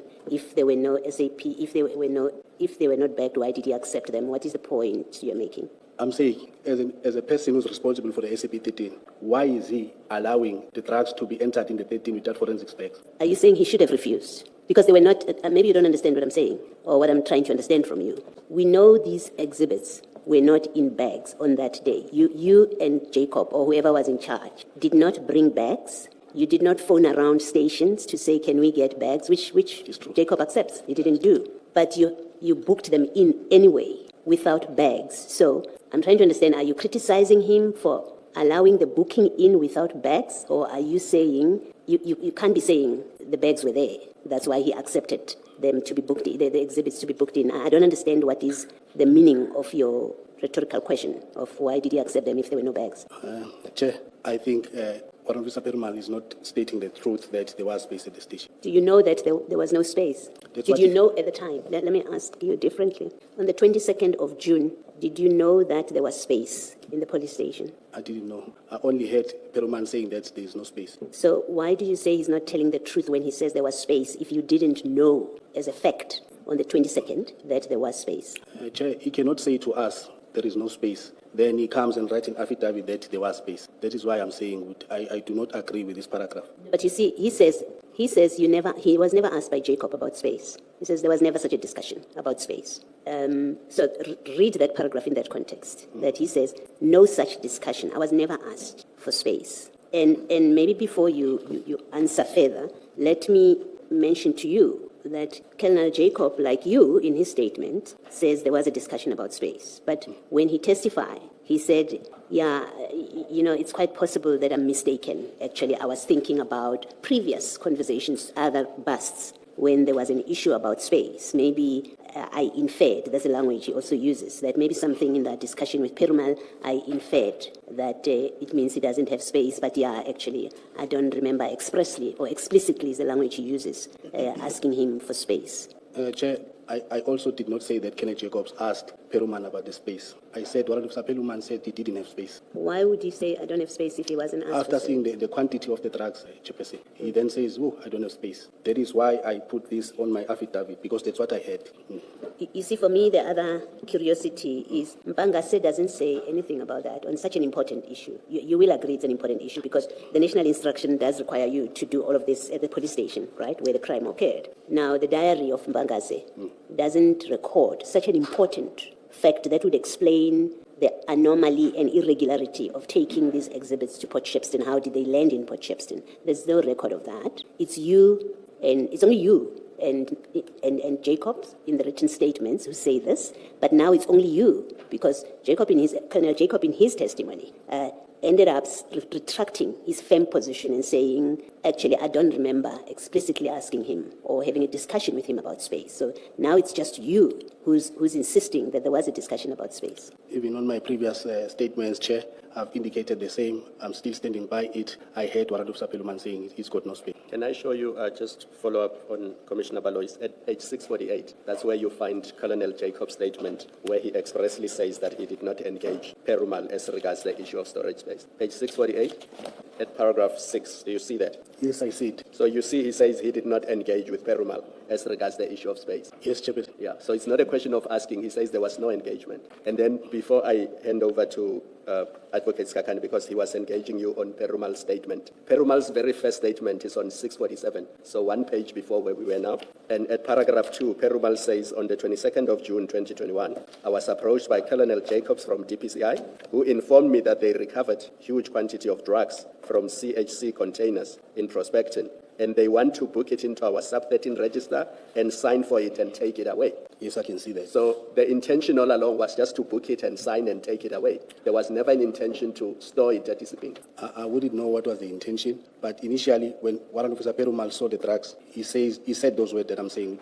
I've never, so much, I don't have space. I cannot retract from that, Chairperson. I had it and I placed it there. It's quite curious that Jacob's first statement, he doesn't mention that Perumal said, yo, I don't have space. It's quite curious. I think for a change, Chairperson, it is good that myself and Jacob were saying different things because all along we've been saying one and the same thing. Now I think this is good that he's saying something, I'm saying something. The other thing about this is, on the point that Commissioner Kumalo is discussing, pointing out to you now about the Perumal saying they were going to sign in and out, is in fact, on other evidence that we have seen of the SAP 13, the exhibits are signed out for analysis, not because of space. He doesn't, whoever completed that SAP 13 doesn't say, because we have no space, we're taking it to storage. He says we're signing it out for analysis. That is not consistent with what you are telling, what you have in your statement and what you're insisting on here, that there was an intention to keep them there. There was never an intention to keep them there, and with further confirmation is the SAP 13 that signs it out. It's for analysis. Chair, I did not view the SAP 13 while we were at Sipingo. I assume that Warrant Officer Mpangase is a very seasoned SANAP investigator, so he would have made an SAP 13 entry. That is correct. No, the point that you may be missing, made to you, is it is not true that there was an intention ever to keep these exhibits at Isipingo. And what we are doing is showing you other evidence that points to that, and therefore that contradicts you. And the last one that I'm referring, Commissioner Kumalo has referred to Perumal and to Jacob, right? I've also done the same, referred you to Jacob and told you what Perumal said. The evidence leader has done the same. And the last thing in that stream of facts that have been established from the documents is the SAP 13, where a reason for taking out these exhibits is given as for analysis. So it was never the intention to keep them there. That's all we are pointing to you, that you are the lone voice in all of this. It wasn't your operation. Someone was in charge. You were there to help. As matters stand now, in this minute, you are the only one that is saying that there was an intention to keep these specimens there, and they were not, these exhibits, and they were not kept because Perumal said, I don't have space. Maybe I can agree with you, Chair, on that one, that maybe I wasn't aware of maybe a plan that you are saying of not keeping exhibit there. But according to me, when we were at the station, the intention was to store the exhibit. That's what you thought. You thought. I wouldn't. Yes, I thought the intention was to store exhibit at the police station. Thank you. All right, just lastly, and again, to be fair to you, Colonel Jacob's statement before the commission, he refers to his previous statements, and then he says, my members on the scene have since reminded me that Warrant Officer Perumal explicitly refused to keep the exhibits on the day, and that I should have been aware of the same. I hope to explain the reason for this discrepancy, confusion in due course. Now, you are the only member who seems to be aware of this discussion with Perumal. I take it from this statement then that it's you who reminded Colonel Jacobs of the conversation with Perumal. He asked me about it. Then I told him, you can go back to my statements that were submitted in 2022. I heard Perumal saying he's got no storage. So he asked you this before he came to the commission? We were not even, I'm sure it was before we were even summoned to appear to the commission. But when was it more or less? You don't have to be specific in terms of date and month. You can say early this year or late last year? It must be early this year. Early this year? Yeah. So he asked you and then you said to him, yes, you had the discussion with Perumal. Perumal said they don't want to keep Perumal saying what? I heard Perumal saying he's got no space. So it is you who told Jacobs this early this year? Yes. Thank you. Sorry, I keep saying Jacobs. It's Jacob. Jacob. I apologize. Okay. So Jacob does not necessarily remember what he was discussing with Perumal, but you reminded him. I'm not saying that he does not remember what he was discussing. I'm saying I heard Perumal saying he's got no space. Now, in your statement, if you go to the same file, page 634, that should be CJC 244. CJC 44. 633. 633. But I'm more interested in the following page, right? And will you accept that at paragraph 9 in particular, this is now where you start talking about what happened in Isipingo. The third sentence there says, on arrival at the police station, we parked the vehicles on the parking lot and started to offload the bags, all the bags, place them on the floor. Warrant Officer Perumal of SAP 13 was called to the parking. We started counting the amount of bricks from 27 bags, 500, and fourth one bricks suspected cocaine, and all exhibits were entered into. So at this point, there is no discussion about storage space or exhibit bags. You accept that. So this is your statement. It was when the exhibit were taken out of the bags. That is where Warrant Officer Bheki said, "So much drugs, I don't have space." Yeah. So my point is different. I'm saying, but that is not contained in this statement. Yes, I see that. And why is that the case? I think, Chair, maybe can I also view my further statement? Yes, that's where we'll go. That's at page 645. So we agree here there is no reference to that. At page 645, this is your further statement. 645. Correct? Sorry, Mr. Speaker. What's the date of the one starting at? It's January. 633. It's 27 January 2022. Okay, then you said the next one is at 645. Yes. 645. It's a shorter statement. No, but on the further statement now, I'm clarifying it as I was requested by the IO. Just wait. Let's just get there. You are clarifying where? I'm sorry? Chairperson, I'm clarifying it on paragraph 4. Of the one at 645. 645, yes. Let's just get there so that for the record we are clear. The second statement is at 645. Now, that's when you start talking about at paragraph 4. Remember, Chair, when I submitted the initial statement, Captain Machau came in the morning and told me by 2 I needed to submit a statement. Sorry, this is when? I think on the day I submitted a statement. So this is the initial statement. 27 January. Yes. Okay. He came and said I needed to submit a statement. I drafted the statement and I submitted a statement. Okay. He then came back some other time. I cannot recall when it was. He said to me, This statement is now 10 May, it would seem, but May 2022, some 4 months or so later. Then he came back requesting me to clarify these aspects. I did that. You can even go through my paragraph 3 there. Okay, yeah. Please just read your paragraph 4 into the record. On 2021-06-22, the day of the seizure, while at the SAPS Pingo, I overheard the SAP 13 clerk, Warrant Officer Bheki, talking to Gavin Jacob, stating that they do not have space to store the drugs. Thereafter, I overheard speaking over the phone, indicating that we require a place to store drugs. After deliberation, Colonel Jacob informed us that the brigadier had indicated that a team will arrive to escort the drugs. So now I overheard Colonel Jacob talking on the phone. No, I think where did you stop? You stopped that would arrive. Would arrive to escort the drugs for a safekeeping in Port Shepstone. Okay, all right. But now this is adding effect altogether of this discussion or between Warrant Officer Bheki and Colonel Jacob. So when you say it's a clarification, what do you mean? Is it clarifying something before, or because I see it as an addition of the fact? But, Chair, if you go to my paragraph 3, I was requested by Captain Mojela to submit a further statement to the one I submitted to them before as per inquiry file 28 of 621. They indicated that I need to clarify some aspect of my affidavit. They must have been point out the aspect that I needed to clarify. Hence, I'm only clarifying this. Okay, so what may have probably happened, just giving you the benefit of the doubt, is that they gave you this date and say, can you clarify or add more detail to it? Yes. I'm saying, I don't recall exactly, but the way I'm writing it here, it's obviously saying that they pointed out the issues that they want me to clarify. Okay. Now, the version... Sorry, before. Colonel, did you know that ordinarily those exhibits ought to have been kept in Isipingo? According to my knowledge, all the exhibits are kept in the police station of jurisdiction. Yes. Now, the difficulty I have with your earlier statement, the one of 27 January 2022, is that you refer to Warrant Officer Perumal, the SAP 13 clerk, being called to the parking lot, and then you say you started counting all the way down to finalizing that process. And then, sort of randomly as it were, and with no explanation, you say, Lieutenant Colonel Jacob indicated that he has spoken to Brigadier Nyuswa about a safe place to keep the exhibits. Yeah. What I find difficult to follow is, why did you not include this important detail that you say you were aware of, which is that these exhibits ought to have been kept in Isipingo? When you jump in that statement to Lieutenant Colonel saying, these, according to Brigadier Nyuswa, these must be taken to some safe place, how do you not explain the prescript that you say you were aware of?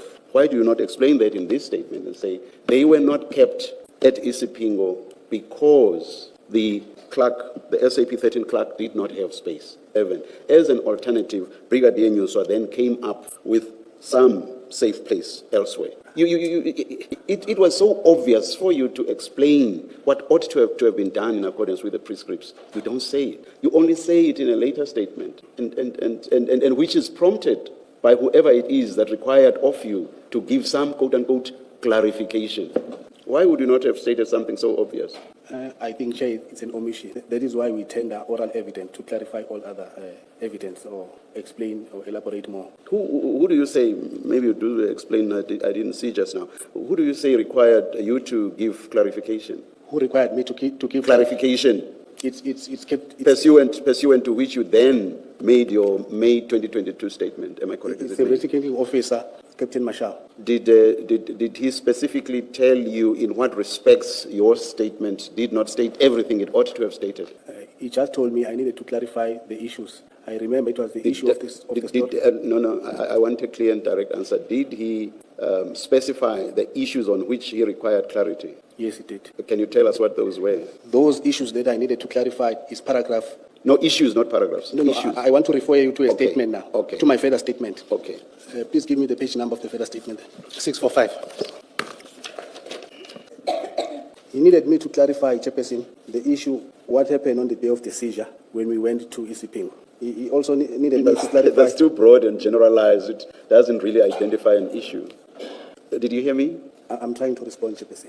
No. I'm saying what you've just read now, or what you've just said now, is too broad and generalized and does not identify an issue. And what I've asked for is for you to please specify the issues on which clarity was required. He indicated to me that Warrant Officer Perumal is not agreeing with what we are saying, that there was no space at the police station. So we needed to clarify more. And at that stage, the investigating officer is now Lieutenant Colonel Jacob. It's no longer. No, it was Marshall by this time. Okay. And what did he know about that? For him to have required clarity on that issue, what did he know about that?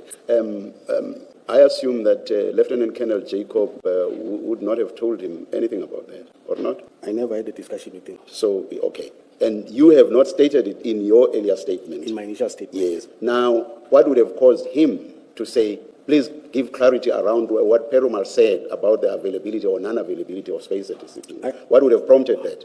Otherwise, it doesn't make sense. What would have prompted it? I think, Chair, it was because maybe Perumal was denying the issue that the storage was requested. That is why he wanted me to clarify more. Okay. All right. But up to that point, Perumal, Jacobs, and yourselves were not disagreeing, because all your three statements up to that point were, we booked these things in, we took them out. So why would he say Perumal is disagreeing with you? Clarify. Because there was no disagreement up to that point. The disagreement only comes in when you make the second statement. I've taken you to Jacobs' first statement. You saw that he says there was no discussion, there was no engagement. I've taken you to Perumal's statement. He says there was no engagement. You did not mention the engagement in your first statement that you are being asked to clarify. So why would the new investigating officer who's investigating the theft in Port Shepstone say to you, clarify a non-existent dispute? I wouldn't know, but I'm stating it also on my third paragraph here. I'm stating it on my third paragraph here. On Friday, approximately 12:20, I was requested by Colonel Mojela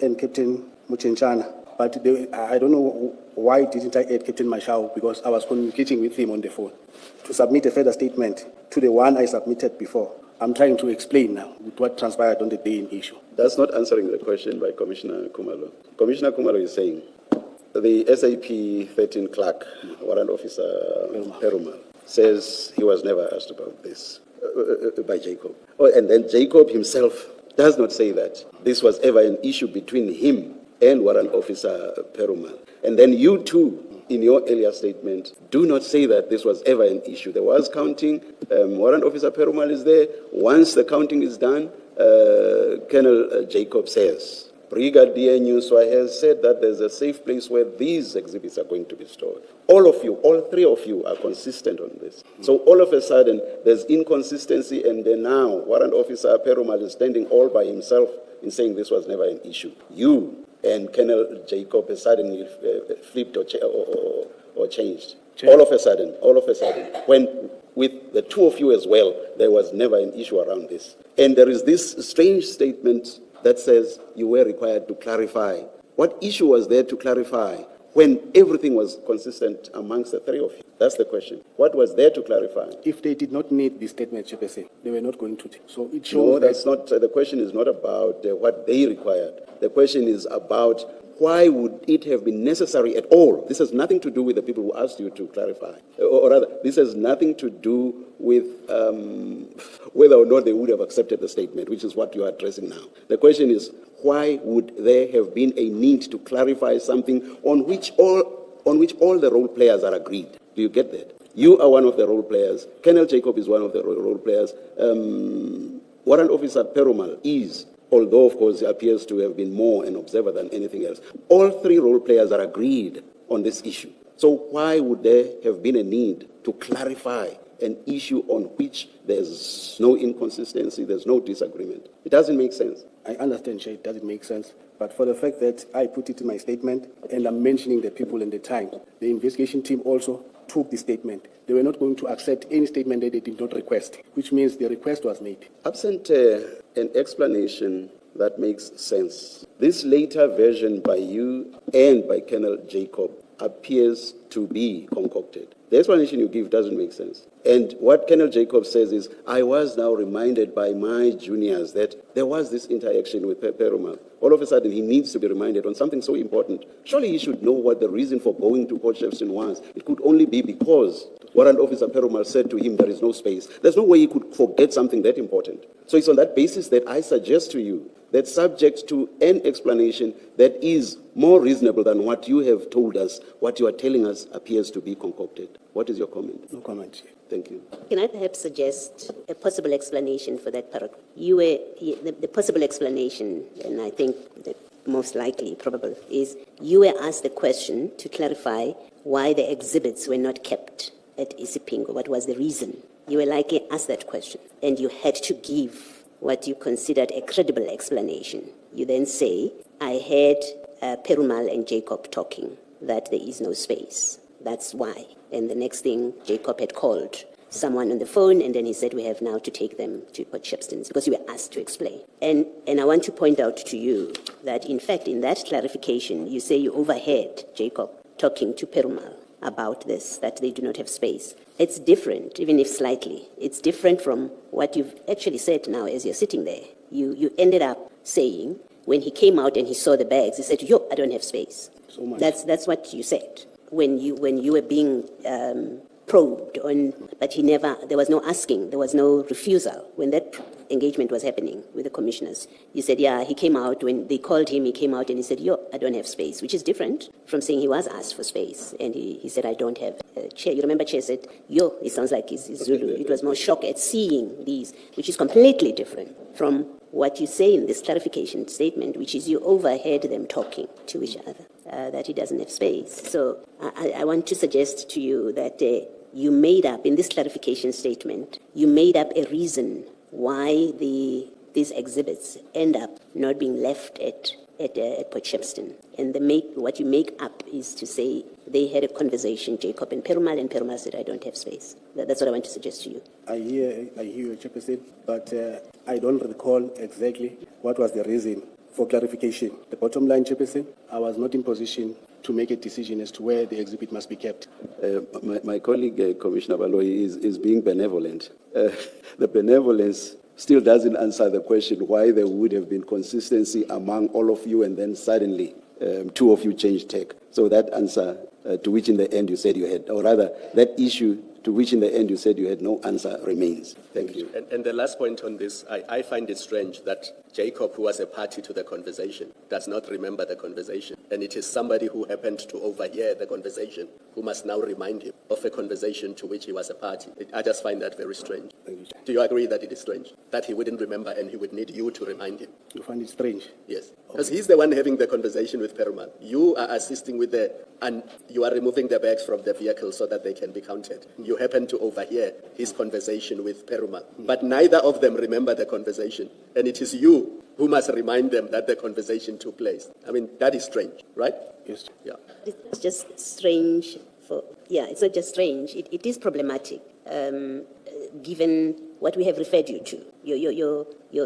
Your later statement about yes, there was a conversation is difficult to accept. as true, in fact, because of everything that we have put to you, right? As the chairperson says, there are 3 statements which don't speak to this conversation about storage. In fact, there's a statement where Jacob, that you say, had a conversation with Perumal, says, I never engaged him about this. Mpangase says nothing about it.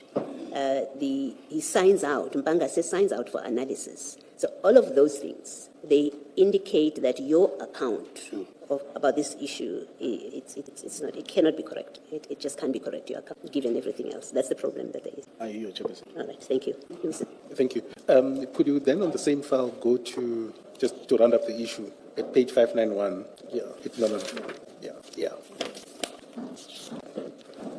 Yes, I'm there, Chair. Is that page? Sorry, let's start at page 589, which is the exhibit number CJC 243.6. That's the affidavit by Colonel Jacob, and it's dated 9 November 2021.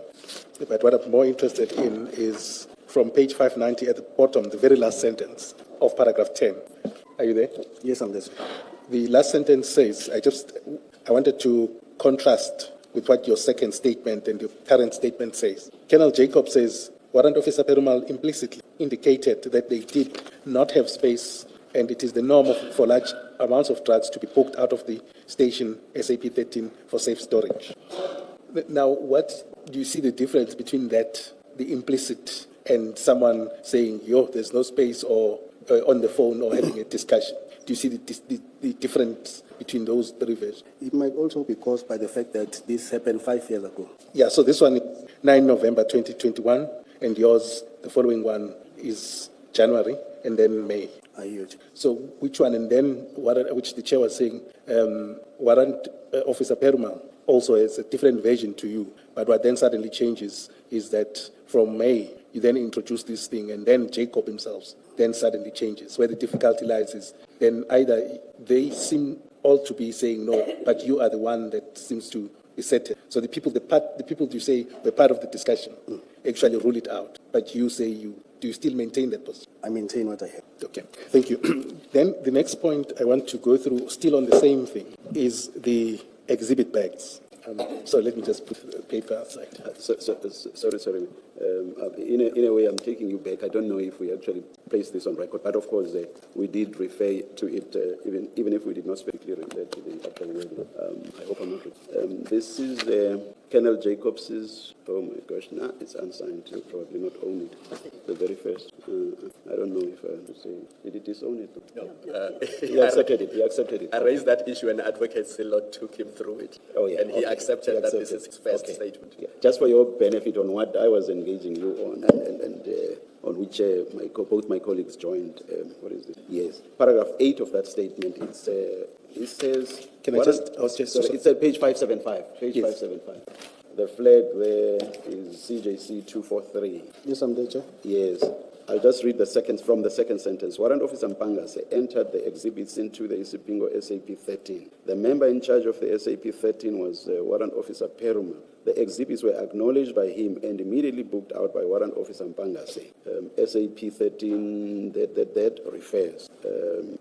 It says the exhibits, no, it doesn't make the point. It says the exhibits could not be accommodated at the station and arrangements were made for it to be stored at a secure location in Port Shepstone. He does not say that Warrant Officer Perumal said that he could not accommodate. He does not suggest that came from Warrant Officer Perumal. And indeed, he says he then had to be reminded by you about his engagement with Warrant Officer Perumal on this aspect. I hear you. Yes.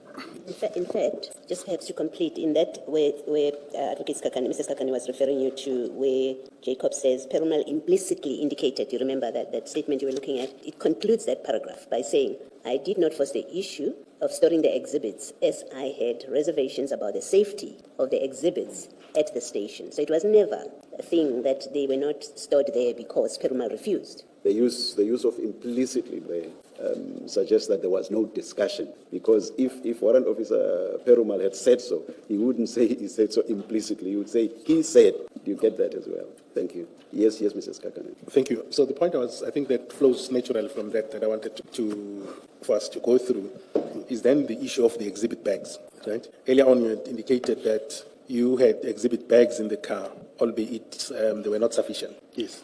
and then now you are at TCP. Then in your statement, your current statement, that is, you say, at paragraph 12 of your statement, you say, Warrant Officer Mpangase requested for the exhibit bags from Warrant Officer Perumal. Then you continue and say, however, he, that is Warrant Officer Perumal, indicated that he didn't have any forensic bags, right? Now, I just want us, in light of this discussion, right, would you still maintain that there was such a discussion about the exhibit bags between Warrant Officer Perumal and Mpangase? There was a discussion. Hence, I had to go to the church office to request, because I was the only one who knew I had, I think, less than 5 bags that I had in the car. So you then went to the church office and requested by Warrant Officer Mpangase? Yes. To request the office, and then you were told, according to you, that there wasn't any forensic bags? Yes. Who told you that?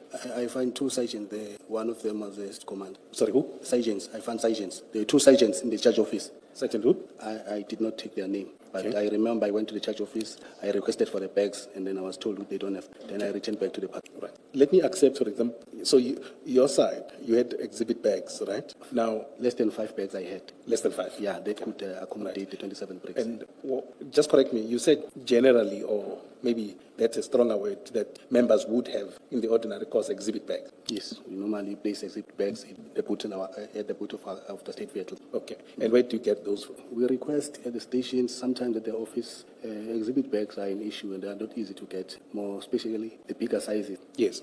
Okay. I'd like to maybe request for your comment whether it is a possibility that a police station would not have an exhibit bag at all. Depending on the size. Okay. So in this case, your answer is that you said, I went to request for the bags at the church office.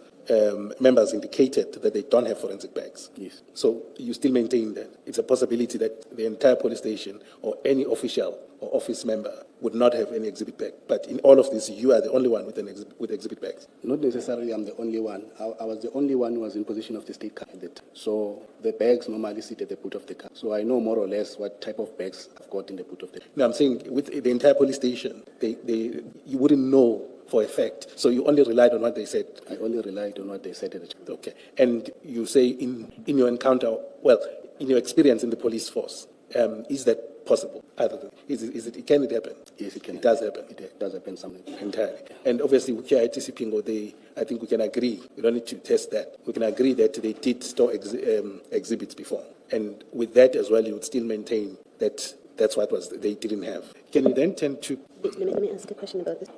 Can you just explain to me, and it may well be it's a function of process, of your processes. You say in your statement that that Perumal said he doesn't have evidence bag, but you still go to the charge office to ask. If Perumal says to you, I don't have evidence bags, surely he speaks for the station. Why would you need still to go to the charge office to ask? Because you've got the evidence, what exhibit clerk says we don't have this size, and I'm prepared to accept from my engagement with you that it was a size issue, right? We're dealing with size. If Perumal did say I don't have, it would have been talking about size. I'm prepared to accept that. But you have been told by the exhibit clerk that there are no bags, according to you. Yes. Why are you still going to the charge office? It happens, Chair, that when you engage the SAP 13 officer, he might not have bags, but when you go to the charge office, like in Durban Central, you'll get bags. It might also happen when you engage the CSC members to say, give us bags, they don't have, but when you get to the SAP 13, you'll find. So I was just doing as requested to try and go and check it at the charge office. So the evidence, the exhibit clerk retains evidence bags? Not necessarily. No, what do you mean not necessarily? I mean, sorry, I ask from not even fully, not knowing what in fact, apart from making sure the exhibits are there, they are properly registered and making sure they are safe. I don't know that the exhibit clerk keeps empty exhibit bags. That's why I'm asking you this question. That is why, Chair, I'm saying it differs. At some police stations, you'll get forensic bag from the exhibit clerks. At some police stations, you'll get bags from the members, operational members and detective. Everybody who uses bags in his daily duties might keep the bags. So when Perumal says, I don't have bags, you didn't think he speaks for the station? You thought he's speaking for himself? I thought he was speaking for himself. And I was also requested by Mpangase to go and check the bags at the CSC. That's why I went. Okay. And when you don't get them at CSC, because you've now been tasked yes. with finding exhibit bags, when you don't get them, why do you not suggest, let's phone other police stations to bring them here, to try and source them so that they can bring them here? Because as you said previously when you were talking about Perma, you said as an experienced SAP 13 clerk, he would know that to accept the exhibits into his SAP 13, they must be in evidence bags. Why did you not, as the person now tasked to find bags, why did you not say, I am phoning other stations. I don't have them from charge office. I'm phoning other stations to try and find them. I could see that Warrant Officer Mpangase has started completing the register, the SAP 13 now. So there was no need for me to even think of trying to source for the exhibit bag, because he had already started entering the exhibit in the SAP 13. And that's why you didn't make the suggestion. That is why I did not make the suggestion. But you knew and understood that what was going on was wrong at that point. Please don't say no. I will not accept it as a truthful answer. Don't say no. But Chairperson, if the custodian of the register is accepting that the drugs must be booked in without forensic bags, who am I to dispute that? I'm not asking about the register. I'm asking you, as a police officer who knows about crime, since you told Chairperson previously, who has criticized Perumal in your discussion that he's a seasoned SAP clerk, why would he accept without evidence bags, right? I'm asking you on that basis that you, today Colonel Sibiya, then warrant officer, you were warrant officer then, you knew as you stood there without evidence bags, you've been to the charge office, there are no evidence bags. You see Warrant Officer Mpangase completing the SAP 13 without these exhibits being put in evidence bags. I'm asking you, you knew as you looked at this that this is wrong. That's not how we are supposed to do it.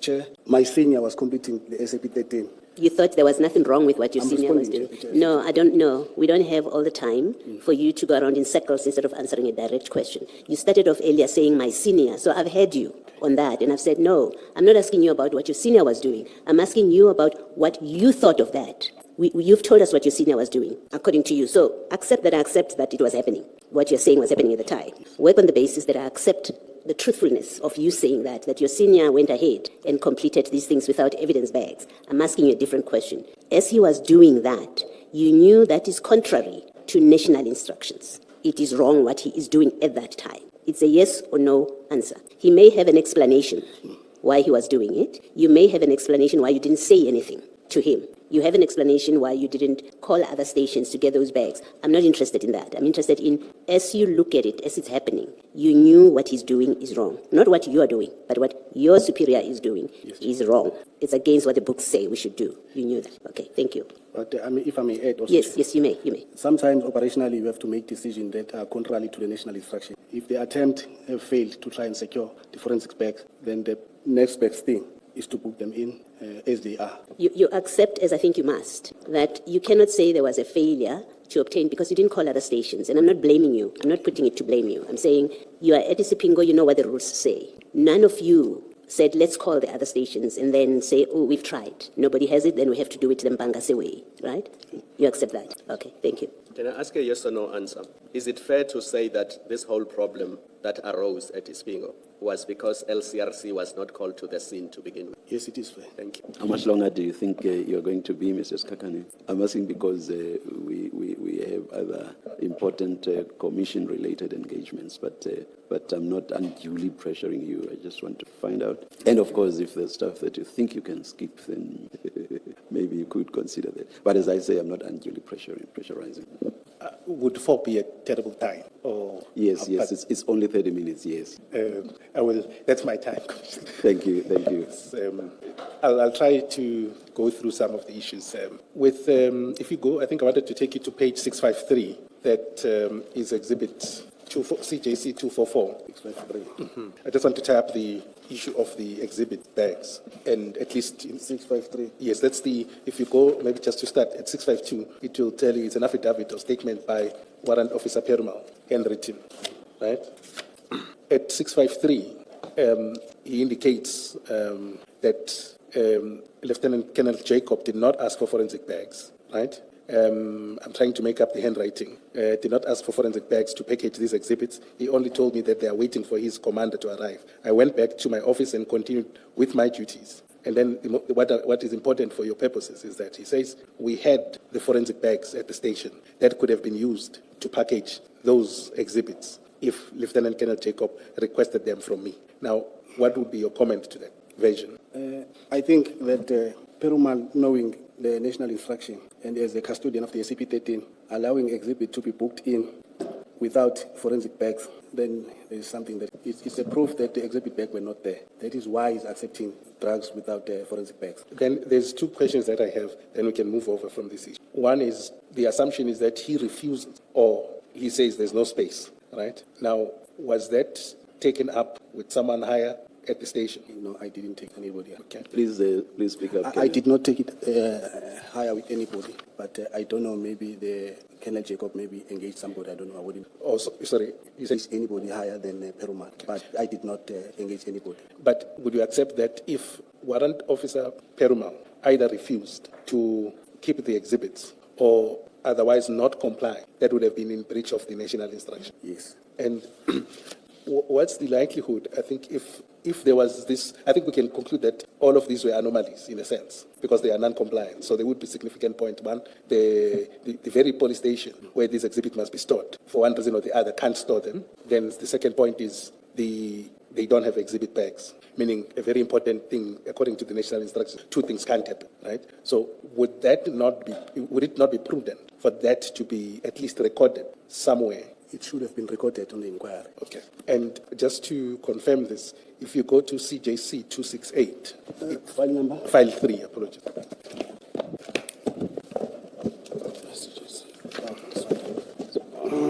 Starting at page 800. 6 to 8. I'm there, Chair.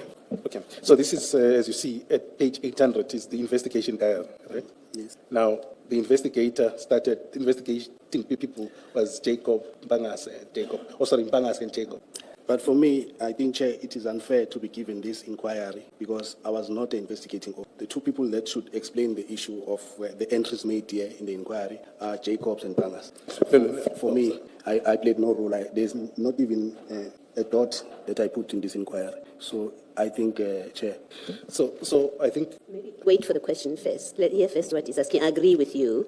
You'll be surprised that it would be unfair to ask you to explain anything in the diary. So maybe let's wait the question and see what you're being asked. Thank you. Thank you, and I don't mean to say he completed anything of the sort or to explain, and if he can't comment, that's fair enough. But the point I was making earlier on was that given these two serious breaches or anomalies that would have justified, in the ordinary sense, deviation from the national instruction processes, what you don't have in the investigation diary is anything that talks to that, right? And obviously you didn't. It shouldn't be. It should have been there. Yes, that's the point I was just trying to. It should have been there. It should have been completed in the normal sense. That's the point I was making. Thank you. Then it wasn't directed at you so much. It was to give assurance to the witness. No. Sure. Thank you. Then I'll move over with speed as well on the issue of. So you count the exhibits, right? And obviously I'm not going to settle you with weighing and averaging cocaine and all of this. It's not your area. But I want us to then just briefly talk about the decision to move to Port Shepstone, right? Now, if I understood you, right, you were not involved in that decision. Not in all. All right. And were you familiar with the offices and storage space in Port Shepstone? I didn't even know that there is a storage place. It was the first time hearing that there's a walk-in safe. Okay.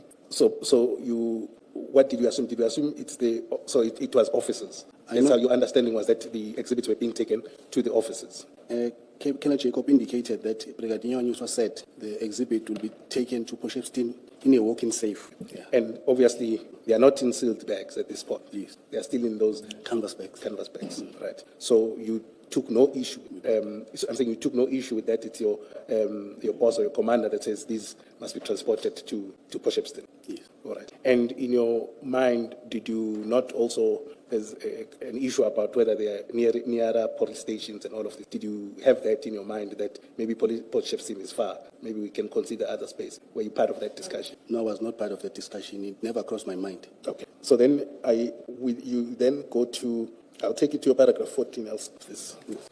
Yes. What I'm interested in is you say when you, and I think it's common cause that then Warrant Officer Mpangas took charge as Colonel Jacob left. Yes. He's my senior. He was an investigating officer. And Colonel Jacob handed over to him. Okay. So he's now in charge, but he's still your senior. Yes. And then you travel with him in the car. Yes. It's the two of you. Yes. From Ispingo. From Ispingo, yes. Yes. And not the two of us. One of the guys from the trekking team also jumped in with us. And who's that? I'm forgetting the surname, but I can try and get it for you. Okay, sure. Then in this discussion, now he's in charge. It's the whole thing I wanted to establish. Does he then brief you about the discussions, about why the exhibits are being stored there and all of this? What's the discussion around that? Let's use one. I mean, Pangase. Remember that before Gavin Jacob departed, he told us that Brigadier Nyuswa said the exhibit will be taken to Port Shepstone for storage in a walking safe. Then I knew what's going to happen. Then when Pangase now was in charge, we waited for the escort. As soon as the escort arrived, Pangase briefed the escort to say that we've got drugs here, we need to load them in the vehicles, and we are escorting them to Port Shepstone. Okay. And the time between Ispingo and the departing, how long was that? The time between Isipingo, Now you're finishing and now you're leaving. Now you're departing to, okay, maybe let me ask it differently. I know when you arrived there. What time did you leave to Port Shepstone? I'm not sure. I'll be lying. I say Before lunch, after lunch? It was after lunch. After 2? Yes. It was after 2. Okay.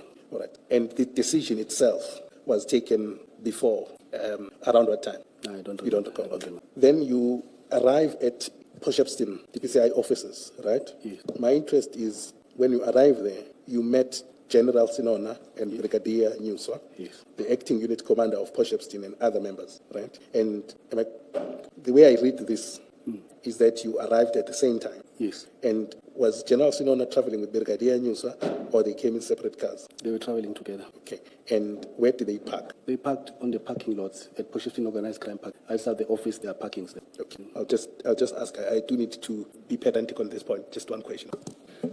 Okay. So when you were offloading the exhibits, right? Yes. Where you participated in the offloading, Yes. right? And the exhibits are still unsealed. Yes. And you handled them, right? All of you. How many were you at the time? At that point in time, there were a lot of police members from Port Shepstone and the members from the tracking team. It's quite a big team. Yes. And then myself and Pangase, the brigadier and the general also. Okay. So I wouldn't be able to give a specific number. Okay. And then when you loaded them in the walk-in safe, right? Where was General Sinona and Brigadier Nyuswa? They were part of the offloading, or they sat outside? They were standing next to the entrance door. If my memory serves me. Okay, right. Then you go on, you say the acting unit commander, who would that be? Prinsloo. It's Colonel Prinsloo. Handed over the keys to Warrant Officer Pangase, Yes. right? And then it's Pangase who checks the door. Colonel Prinsloo locks the door on Pangase and then checks the door. Yes. Yeah. Okay. And again, the exhibits are as they are, right? Now, in terms of the keys, according to your knowledge, was it appropriate, was there any documentation that was filled about handing over the key? Were there any formalities, or it was just, here are the key? I did not see any document being completed. And do you think, would that have been a requirement? I think maybe the OP entry should have been made at the police station. Yes. At the offices there in Port Shepstone. Yes. To say the key will be handed over to so and so, and whoever was receiving the key should have signed in the Yes. concurrence book. I'll take you to that if there's any contestation, that there is a requirement that if someone is taking possession of a safe key, storage key, they must complete a document, it must be signed. But can you confirm that was not done, so we don't need to belabor them? I can't confirm that it was not done. Okay. Maybe it was done in their diaries. Maybe an entry was made, a person can sign also in the diary, not necessarily that the person can only sign on the occurrence book. Okay, that's fine. Then if I take you to the second file of the exhibit, CJC 243. Second file, CJC. CJC 243, page 584.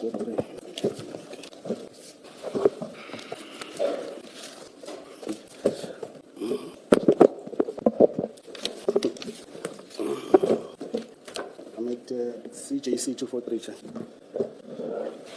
Yes, but at page 584. Yes, I'm there, Chair. Yes, so this is a statement dated 25 November 2021 from Brigadier Nyuswa. Did you see that? Then I want to go to the following page at the bottom. These paragraphs are not numbered. 585, the very last paragraph. Yes. Now, somewhat, Brigadier Nyuswa seems to suggest, rather, that when he arrived at the DPCI offices, the members, he says, let me just read it for the record. When we arrived at the Port Shepstone DPCI SOCI, the investigators had finished offloading the exhibits, and the exhibits were placed in the safe in the presence of Lieutenant Colonel Prinsloo. We were then shown the exhibits, the safe was then locked, and the safe key and the spare key was given to Major General Senona for safekeeping, right? Now, what would be your comment with his version? He doesn't seem to say you arrived at the same time. He seems to say it was after. When we got there, they were there. So, sorry, just speak up, yeah? I'm saying when we arrived in Port Shepstone, they were there. Okay, so this version... We arrived at the same time. Okay, so he would be wrong in this version. I cannot respond on his affidavit, but I'm saying when they are contradicting each other. Yeah, because I've got also my own version that I'm saying, then that's his version, then I cannot dispute it. Okay, and then in terms of the key, your version is the key was handed over to Warrant Mpangas, right? Colonel Prinsloo handed over the keys to Mpangas. So Brigadier Nyusa says they were shown the exhibits, right? The safe was locked. He doesn't say by who, though, at this point. And the safe key were handed to Major General Senona for safekeeping. Yes, the key Mpangas handed them over to General Senona. Okay, so it's just that he's missing Mpangas in this point. In this point, yeah. Okay, no, that's fine. So ultimately, the key ended up with General Senona. Yes. Okay. Can I ask the question?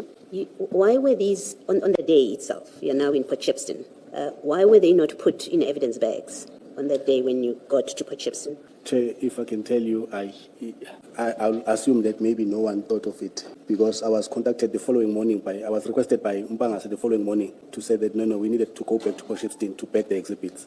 I think maybe it was also that it was late in the afternoon. Yeah, but the place remains open as long as you need to work. And I think, and I note that you say maybe. So no discussion came up about these must be put in evidence bags before we leave this place. No such discussion happened. I don't remember such discussion taking place, Chair. Okay. And the same about entering them in the SAP 13, sorting that process out. That never came up because now it's you and Warrant Officer Mpangas, right? The others were there to escort you from Isipingo. So it's now the two of you. Yes. Between the two of you, there was no thought or discussion that we have to put these, record them in the SAP 13. We've booked them out somewhere. They must be accounted for as booked in. It didn't come up. It didn't on the day on the 22nd. It's only in the morning when he came and requested that we should go there. So we had a situation where these drugs were unaccounted for officially on the system. They were, because there's no record of it. You booked them out. For all we care, they could easily have been in Umlazi or wherever. I'm just making the point. The point I'm making is there is no record. Once you have booked them out, once Mpangas has signed them out for analysis, because that's what he says, takes them out for analysis, they land at Port Shepstone on the 22nd. By the time everyone goes to sleep on the 22nd, these are not accounted for. We're in the records of the SAPS. Because they're not booked in, they just were delivered. That's what, so far that's been the evidence. It's not just you who says that. They got there, they were just put in the vault or in the safe, the key, and then locked, the safe locked, and the key given to General Senona. So, and I'm really making the observation to you that, so for all intents and purposes, from that point, in fact, starting earlier when you were transporting them for analysis, and we know they don't go to the lab, they land at a place which is not recorded anywhere in the system until you are back the following day. They're not in bags, in evidence bags, and they're not recorded in any subsystem at that point. You accept that? I think for me, Chair, I took comfort in the fact that the chain of custody was intact of the exhibit. What does that mean when you say that? It means that when the exhibit left Sipingo to Port Shepstone, 541 was accounted for in Port Shepstone, and the vault was locked.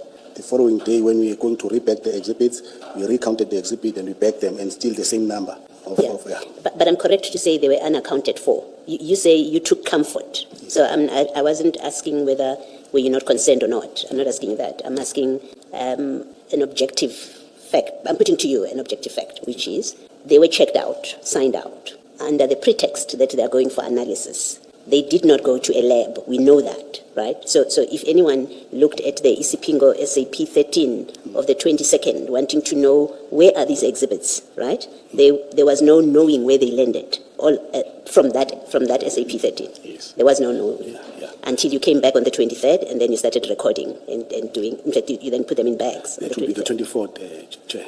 Okay. No, you returned on the 23rd. We returned on the 23rd. Yes. We put all the exhibit in the forensic bags. Okay. Then we left again. So they were still not recorded in the system. Then on the 24th, Mpangas informed me that he was advised by Gavin Jacob to go to Port Shepstone, take samples, and then book the exhibit at the SAP 13 in Port Shepstone. So he took samples even before he booked them. Is that what it means? Yes. So samples, so they were tampered with, yes, on the instruction of Jacob to say to Mpangase, take samples. So they were tampered with to take samples so that the samples can be taken to the lab. And when I say tampered with, I'm not saying it in a negative way. I'm not. I see you're smiling and you're preparing to correct me. I'm not saying it in a negative way. I'm saying you've got these bricks that are sitting in a room, in a vault. Yes. And all that has happened is they've been now on the 23rd put in evidence bags, right? Now we know you did that on the 23rd. But there's no recorder of what's in that vault that relates to these exhibits, right? Until the 24th, when you go back. You say to us, Mpangase came to you and said, I have an instruction to go and take samples and then enter this in the SAP 13. So samples are being taken from bricks, from exhibits that are not yet entered on the system of the SAPS. It's that which I'm trying to clarify in my head. That's correct. Am I correct in the description? We normally take samples, Chair. We take samples, we use presumptive test to test samples. So Mpangase was briefed as to how we must take the samples. That is why when we got to Port Shepstone, he was the one taking samples. Yes. The issue, I'm not taking issue, at least for my conversation with you. Yeah. I'm not taking issue with the fact that samples were taken. That's not the emphasis. The emphasis is there's an instruction to take samples from exhibits that are not yet booked in the SAP 13. You understand what I'm saying? Yes. Right. Am I correct in my understanding of that's what happened? Okay. Thank you. Thank you. I see the time is 4, Chair. But it seems history has hit me once more. Can I request just to do a couple of questions? Please go ahead. I think Commissioner Baloyi has taken you through what the 23rd and the 24th were, and you're saying at this point you were following the instruction from Mpangase as well. Correct? Yes. And I think earlier we had established that in terms of knowledge of the processes regarding sampling, weighing, and all of this for drugs, you were none the wiser in a sense, right? But here they are involving you actively in that exercise such that you even end up with samples in your possession. It was not on the same day. No, I accept, but I'm just saying. But it sounds as if we are saying now it's on the same day. No. So I'm saying from the 23rd to 22nd, 23rd, 24th, right? And thereafter up to the 1st. We're going to come to the 1st. At that time, in terms of what was supposed to be happening process-wise in dealing with narcotics or drugs, you were none the wiser. It was not your field. You had no, that's why you didn't object to many of the things that went wrong. I'm listening, Chair. Sorry? I'm following you, Chair. Yes. Would I be correct, or you knew what was going on, but you just looked the other way? No, I didn't know. You didn't. And did you not worry that you are handling exhibits, samples rather, for me, that you then are in your custody in a sense, and then they are given to you, and then you have to give them to Jacobs the following day?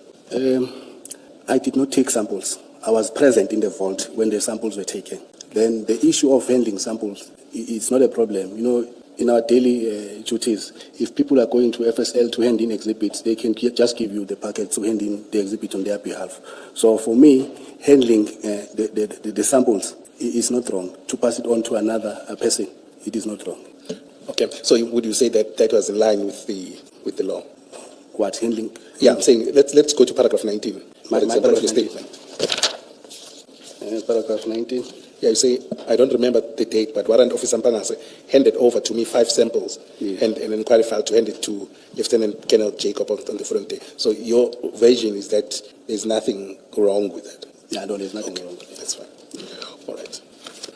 And I think when you went on the 23rd and 24th, when you went to Senona's office to get the key, you didn't go up to his office? I didn't go up. I was driving. I was parked on the road with Warrant Officer Kumete. It's only Mpangase who went up to fetch the key and came back to us. Sure.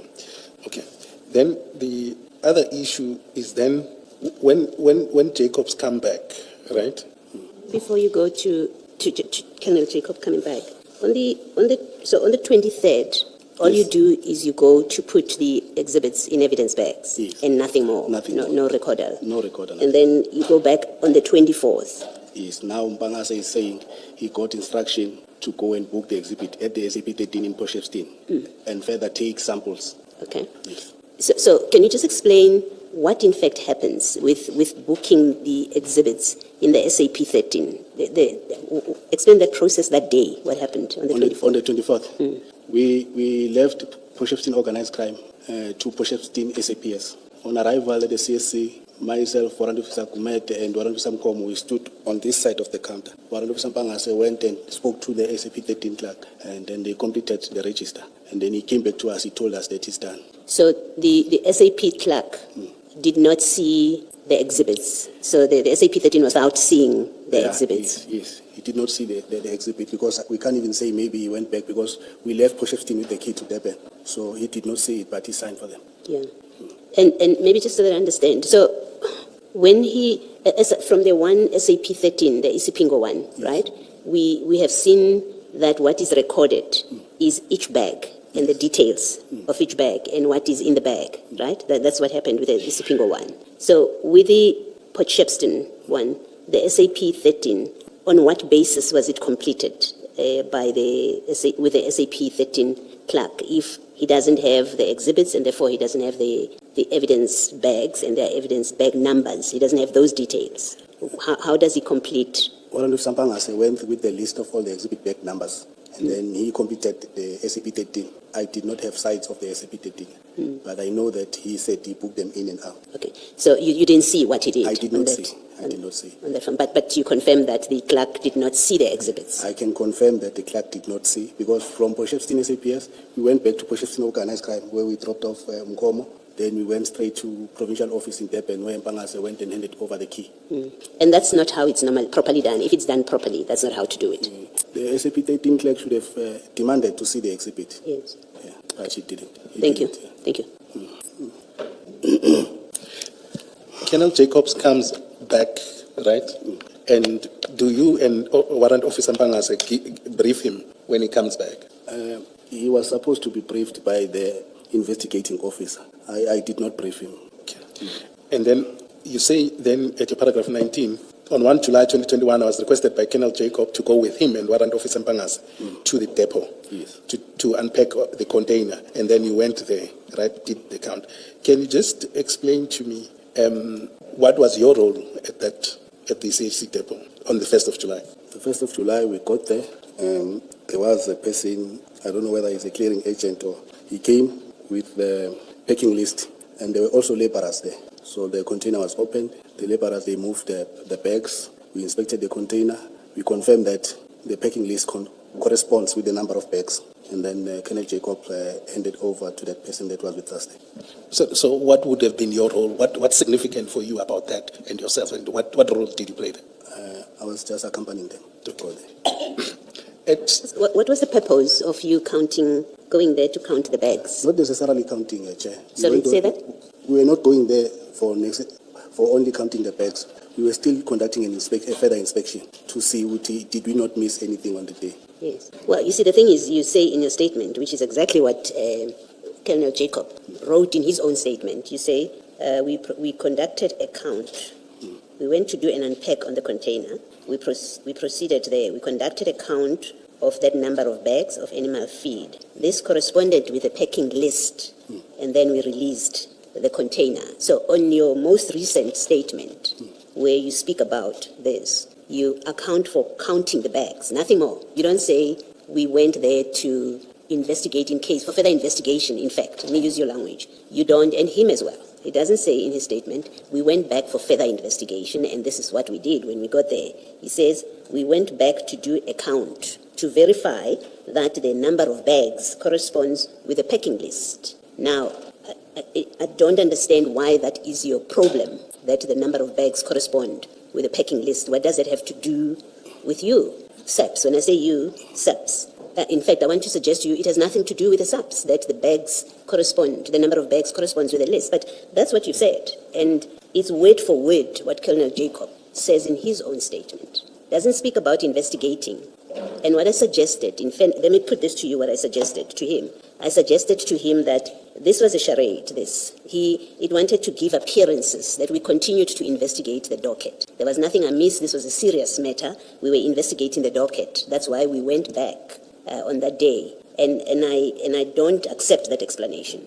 And I want to put it to you as well, that you may have been unwittingly or unknowingly participating I think there is stronger language for my saying this doesn't make sense, and I'm not going to use that stronger language, that you may in fact unknowingly have been participating in appearances of an investigation because it just does not make sense that the SAPS will take 3 people, a senior colonel, 2 warrant officers, one of whom, this is not his everyday job, go to a container, open, count the bags, and we must go with what you say in your statement. You went there, you counted the bags, and you said bye-bye. We must go with your explanation. So it doesn't make sense. There is another reason why this happened. Otherwise, you are wasteful of SAP time and resources in circumstances where there is serious crime to be investigated in the country. Then you are completely irresponsible, all of you, to use time to go and count bags to make sure it complies with a packing list. And in your favor, out of generosity for you, I want to say that was not the reason you went there.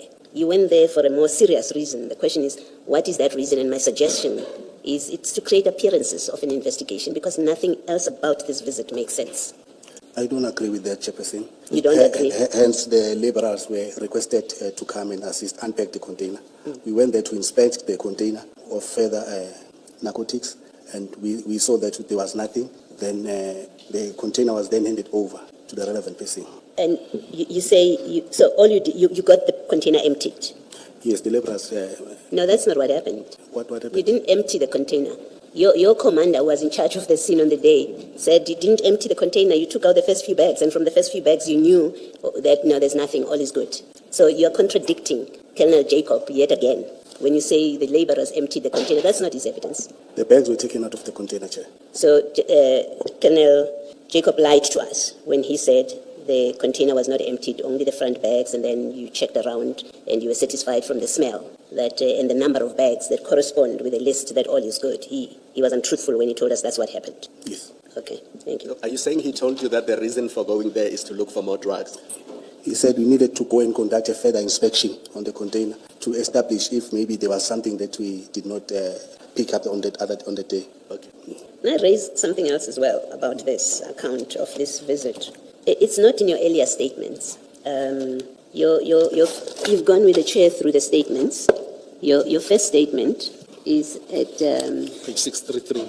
6333. Yes. Yes. So your first statement is at page 633, and this is your statement that is dated the 27th of January 2022. So they're fresh in your mind. You don't say anything about this visit of the 1st of July. You end at paragraph 15, where you say, during the time, I cannot recall the date, Mpangase handed over to me a file and 5 samples to hand over. That's paragraph 15 at page 635. And then you have a second statement, shorter statement, at page 646, which is in May, the 12th May 2022. It's a 1-paragraph statement, and you're talking about what happened on the 24th. You don't, in both statements, mention a visit on the 1st of July. You mention it for the first time in this statement that you filed on the 1st of July. It mentions that visit in exactly the same terms as Colonel Jacob's paragraph on this. It seems to me that given that in the immediate aftermath of this incident, you say nothing about it. It's a recent invention that there was a visit and we've gone through that with Colonel Jacob, that even the depot manager mentions it much later. They don't mention it in the first visit, in their first statement. So it seems, it gives appearances that this is a creation, a new creation of something that's supposed to have happened on the 1st of July, when in fact nothing like that happened. And you would have it here because you and Colonel Jacob had a discussion and agreed to add this, especially because this trip doesn't make sense in the way you explain it. It looks like this is something that you agreed to manufacture and add here, because otherwise you would have mentioned it in your earlier statements where you account for your involvement. Yes, sir. Yes, you want to say something? I want to say something, sir. I don't dispute the fact that it is not included in my first 2 statements, but that does not necessarily mean that it never happened. Police vehicles have got a tracker. The tracker can be requested, and then you'll see that indeed on the day of the 1st, we went there. That is all that I'm prepared to say. Well, you're supposed to explain why it's not in your statement, because if it's not in your the earlier statements, which are made immediately after, not immediately, but shortly after the incident of these drugs getting lost, right? This is in January, I think in January and in May. but it's early in 2022, the first half of 2022, you purport to give an account of what happened, your involvement with this, what you know from your involvement. That's what you're doing, giving an account. And then you don't account for the very last visit to the container. You have to explain why. And the explanation has to be satisfactory so that we don't make anything amiss about why it's only appearing for the first time on the 1st of June. I will say, Chair, it's an omission from my part, but the person at the depot can also confirm that indeed members came to inspect the container. Well, the problem with the person at the depot is her first statement, like yours, says nothing about this visit. And it is only in a clarification statement that she says there were Hawks members here, and it's problematic as well for that reason that, in fact, I think the suggestion that has been made is that, if I'm not mistaken, Ms. Silo will correct me, I think that statement was taken by, not by Colonel Jacob, no? It was Mashao. Yes. Okay, yes. So the suggestion that has been made regarding that statement is, well, she seems also to have been reached out. Someone spoke to her and said, put in something in your new statement that we were there on the 1st of July, because there's no explanation why it's not in the first statement. That's the problem that this creates. I can see you understand? I understand that, Chair. Okay, thank you. But for confirmation, Chair, we can get the records of the vehicle. Thank you. Thank you, Chair. Just 3 questions. Can we then accept, in light of your engagement, that when you left on the 22nd of June and until your visit on the 1st of July, it would seem that you were not sure, well, you can't be certain that the 541 was the actual number of drugs that were in that container, or would I be wrong in that? Is it possible maybe that there could have been more drugs than what you counted? Normally, when seizures are done, inspections are done even after, on the following day, because you cannot unpack now without the preparation of getting the laborers to unpack. You can just observe that there is nothing that is there. Then when laborers are required, you need to make arrangements, because there is nowhere where you can just get laborers. So I'm saying when you left for Ispingo, right? When we left Sipingo too. No, I'm saying when you left the depot to Ispingo, yes. Would you accept on what you're saying that there could be a possibility that there could have been more drugs or more bags than what you had? I don't accept that, because we checked. So then on the 1st, yes, you said you went back to check if there were more drugs. No, we went back to conduct an inspection to see now that everything corresponds with the packing list. So when you went back on the 1st, it had it was unrelated to drugs now. We wanted to go and do a final inspection on the container so that the container can be handed over. Yes. Can be, sorry, I lost that. So that the container can be handed over to the responsible person. Okay. Well, then I may have missaid you. Then the record will then state. Just for your benefit, you said you got promoted on the 8th, in September, right? On the 1st, yes. Correct. And then that's 2021. Yes. Right?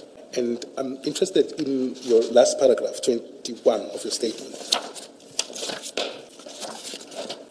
And I think you were trying to make a point.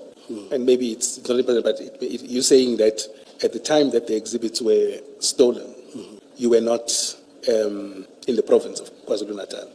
I was sent by SAPS to attend the course in Paarl. Okay. I'm interested who sent you there. I got a call from Brigadier Nyuswa. Brigadier Nyuswa. Yes, on the 13th of October, if I'm not mistaken. Sorry, when? On the 13th of October, 2021, to say I must come to his office. Yes. I went there. He then requested me to assist because Captain Van Niekerk, who was supposed to go and attend the course, was on the call-up instruction. He had an unfortunate situation. Her mom was ill. Then he said, can I kindly replace Captain Van Niekerk to attend the course? Then I agreed. Okay. Then I left Durban on the 17th. My course was resuming on the 18th of October. I came back to visit my family on the 29th of October and went back to Paarl on the 2nd of November, up until I came back on the 3rd of December. Okay, thanks. And just before on my very last question, other than our engagement, is there anything that you would like to add in relation to your statement, or just about these events? No, there's nothing. There's nothing. Okay, comfortable. Then, just on a different point that at least, to be fair to you, has come up, is in your bundle, it should be CJC 251. It's a completely different point. CJC 251. 251, page 673. Yeah.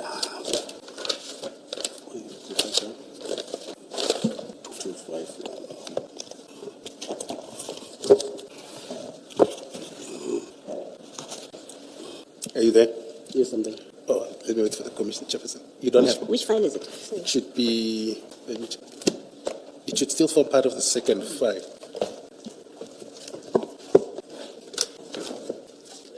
No, we don't have it.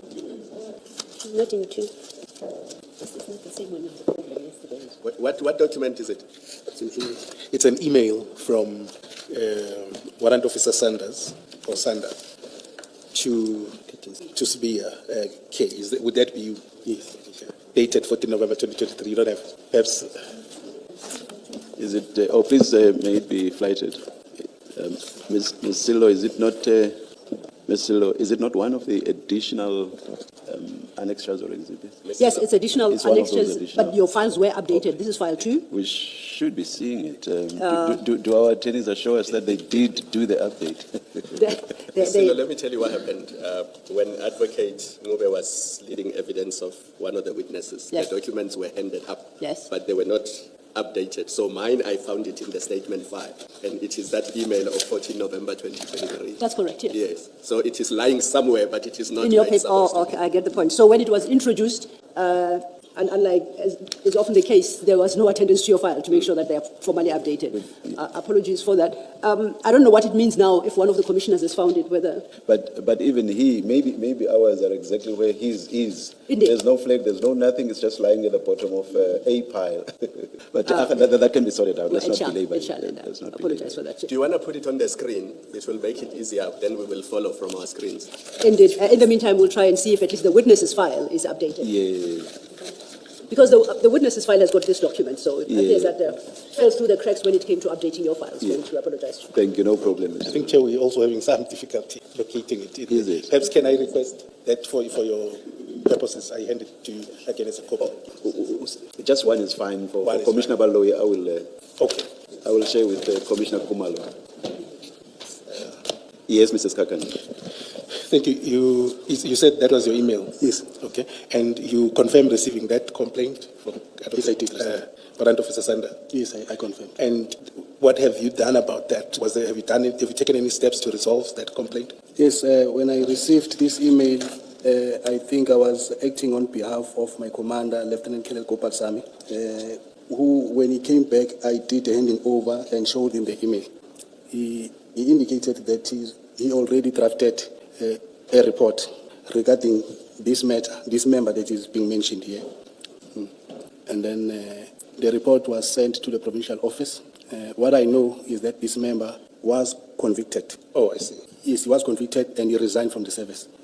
Warrant Officer Yosta. Okay. And on your side, in terms of the report, did you receive the report and engage with the report? Please repeat your question. I'm saying, did you receive the report yourself? Remember, the complaint is to you. Normally in the mornings we have our morning meetings where we discuss a whole lot of things. And this issue was one of the, because it did not concern only one member. It was concerning almost all the members in the team. We had a discussion about it, and Colonel Kopatsami forwarded the report to the provincial office.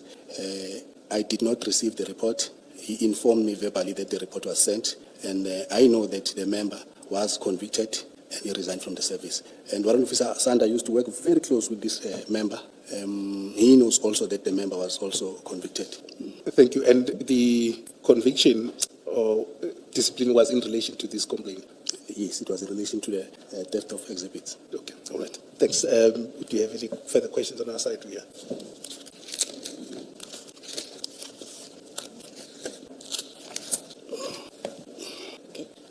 Colonel, I'm just trying to understand what is contained here and your response so that I understand what you're explaining. So this is sent to you Yes. by Warrant Officer Sander. Yes, it It's was. a list of allegations that he's Yes, making. yes. And he makes the allegations against Detective Warrant Officer Yoste, that member. And these allegations, so if you look at, there are a number of cases here and different things. I'm trying to understand what it means in relation to Sander. So, for example, if you look at, let's start at the bottom. Look at the bottom on page 1, the bottom of the page. I just want to make sure that I understand what this represents. Yes, I'm on page 1. Chair. Okay, let's start with what looks like the bottom case here. So if you go a few lines up, you will see where it starts on 2021-02-23. The arresting officer, Lieutenant Colonel G.Y. Jacob, signs for the following exhibits. You see where I'm reading? Yes. Okay. And then he gives a number of exhibits. And then he says there is no further evidence of these exhibits in the docket, right? And then he lists the case number, and then it is about possession of cocaine and mandrax with an SAP 13 number. And then he says the chain statement for this matter refers to different exhibit bags taken to FSL. These exhibits match that case number. I'm trying to understand why this is something that Jueste would be charged and not, let's say, Jacob, because he's mentioned here. I mean, my reading of it seems to be the allegation is being made against Jacob that he took exhibits out and they never came back. Can you just explain it? Although I'm not too sure, but I can just, according to my recollection, I think Colonel Jacob had handed over the exhibit to Warrant Officer Yosta. And then Warrant Officer Yosta was supposed to take the exhibit to forensics, and he did not take them. Okay. I think that is why it's falling on Warrant Officer Yosta's shoulder. He also submitted a chain statement to say that indeed I received the exhibit from Kenneth Jacob and forwarded them to FSL. Okay. Meanwhile, the exhibit were not received, and the acknowledgement receipt could not be found. So somewhere in there has to be a record of responses to these allegations. Indeed, when Colonel Kopasami said he submitted a report, I think if he's engaged on the report, he might provide us, although he's retired, or Provincial Office Brigadier Nyuswa can indicate whether he did receive such report or not. Okay. So when you receive this as Sanders superior, Yes. does Jueste report to you at the time? I think you've said he's been dismissed or something. Was he part of the people that report to you? No. Okay. So when you receive this kind of list, and it's quite a lengthy list, what do you do? What did you do with it? I informed Warrant Officer Sander that I received your complaint. It will be addressed. It's quite a number of issues that you are addressing. I think it will be prudent that we wait for the team leader, Colonel Kopasam, so that I can give him this complaint. Okay. Yes. And then the team leader returned. What happened? The team leader said he will draft the report and forward it to the provincial office. Okay. So after that, it was now out of your hands. Because the team leader is back now. Okay. So you had no further involvement in I this? had no further involvement. Have you seen the report that the team leader sent to provincial office? I've never seen that. I haven't seen the report. You've never seen that? I didn't see that. But he told us, even Warrant Officer Sander was present in our morning meeting. He told us that, Carl, your issue or your email has been attended to. I've submitted a report to provincial office. Hence, the investigation was instituted against a member. Yeah, I'm told the report. That's what happens when one has to go through documents very quickly. I'm told the report is in fact here. You say you haven't seen it? I haven't seen the report. It was not sent by me. Okay. And do you know what would have happened, if anything, in respect of the many other people that are mentioned here? So, for example, there's one that says the exhibits are signed for by Jueste, and we know action was taken against Jueste, you tell us. There's another one that says the exhibits was signed for by, it gives a different name. If you look at the second page, 674. Okay. Number? The very last one, number 4. Yes. It starts off with cast numbers, right? And what the case is about. And then in the next line, it says the exhibits in this matter were signed for by that investigating officer. And item so-and-so was signed for by that officer. And he deposed to the statement. And then that officer states that Jueste delivers the exhibits to FSL. There's no delivery receipt, no a packing letter to this effect. There are no records at Forensic Science Laboratory. So the names, basically I think what I'm trying to find out is, do you know if anything in this investigation looked at the roles of the different people that are mentioned? There's that officer whose name I'm not mentioning. Dwarika. There is Msomi. There's Jacob, mentioned more than once. Do you know if this investigation looked at their role? Chair, I think all these case numbers that were cited here, the report covered all the case numbers. That's what I was told.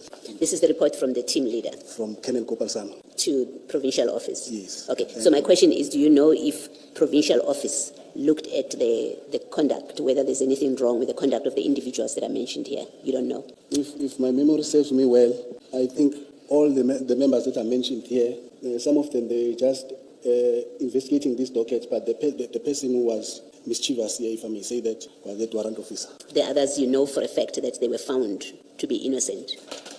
You say it for only if you know as a fact. If you don't know, you don't know. You can say you don't know. I don't know, ma'am. Okay, thank you. Thank you, Chair. Thank you, Mrs. Kakan.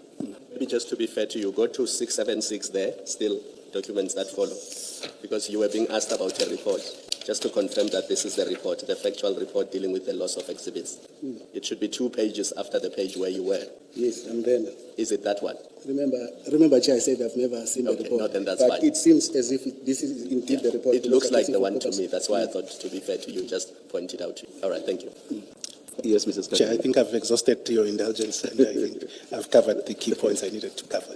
Thank you, Mrs. Kakane. Thank you very much, Colonel. You are excused. Thank you so much, Chair. I'm tired. Thank you. I can see from the smile that you are relieved. Thank you. Let's adjourn and resume it. Oh, I thought you wanted to raise something, Mr. No, no, Chair. Thank you. Let's adjourn and resume at 9:30 on Monday.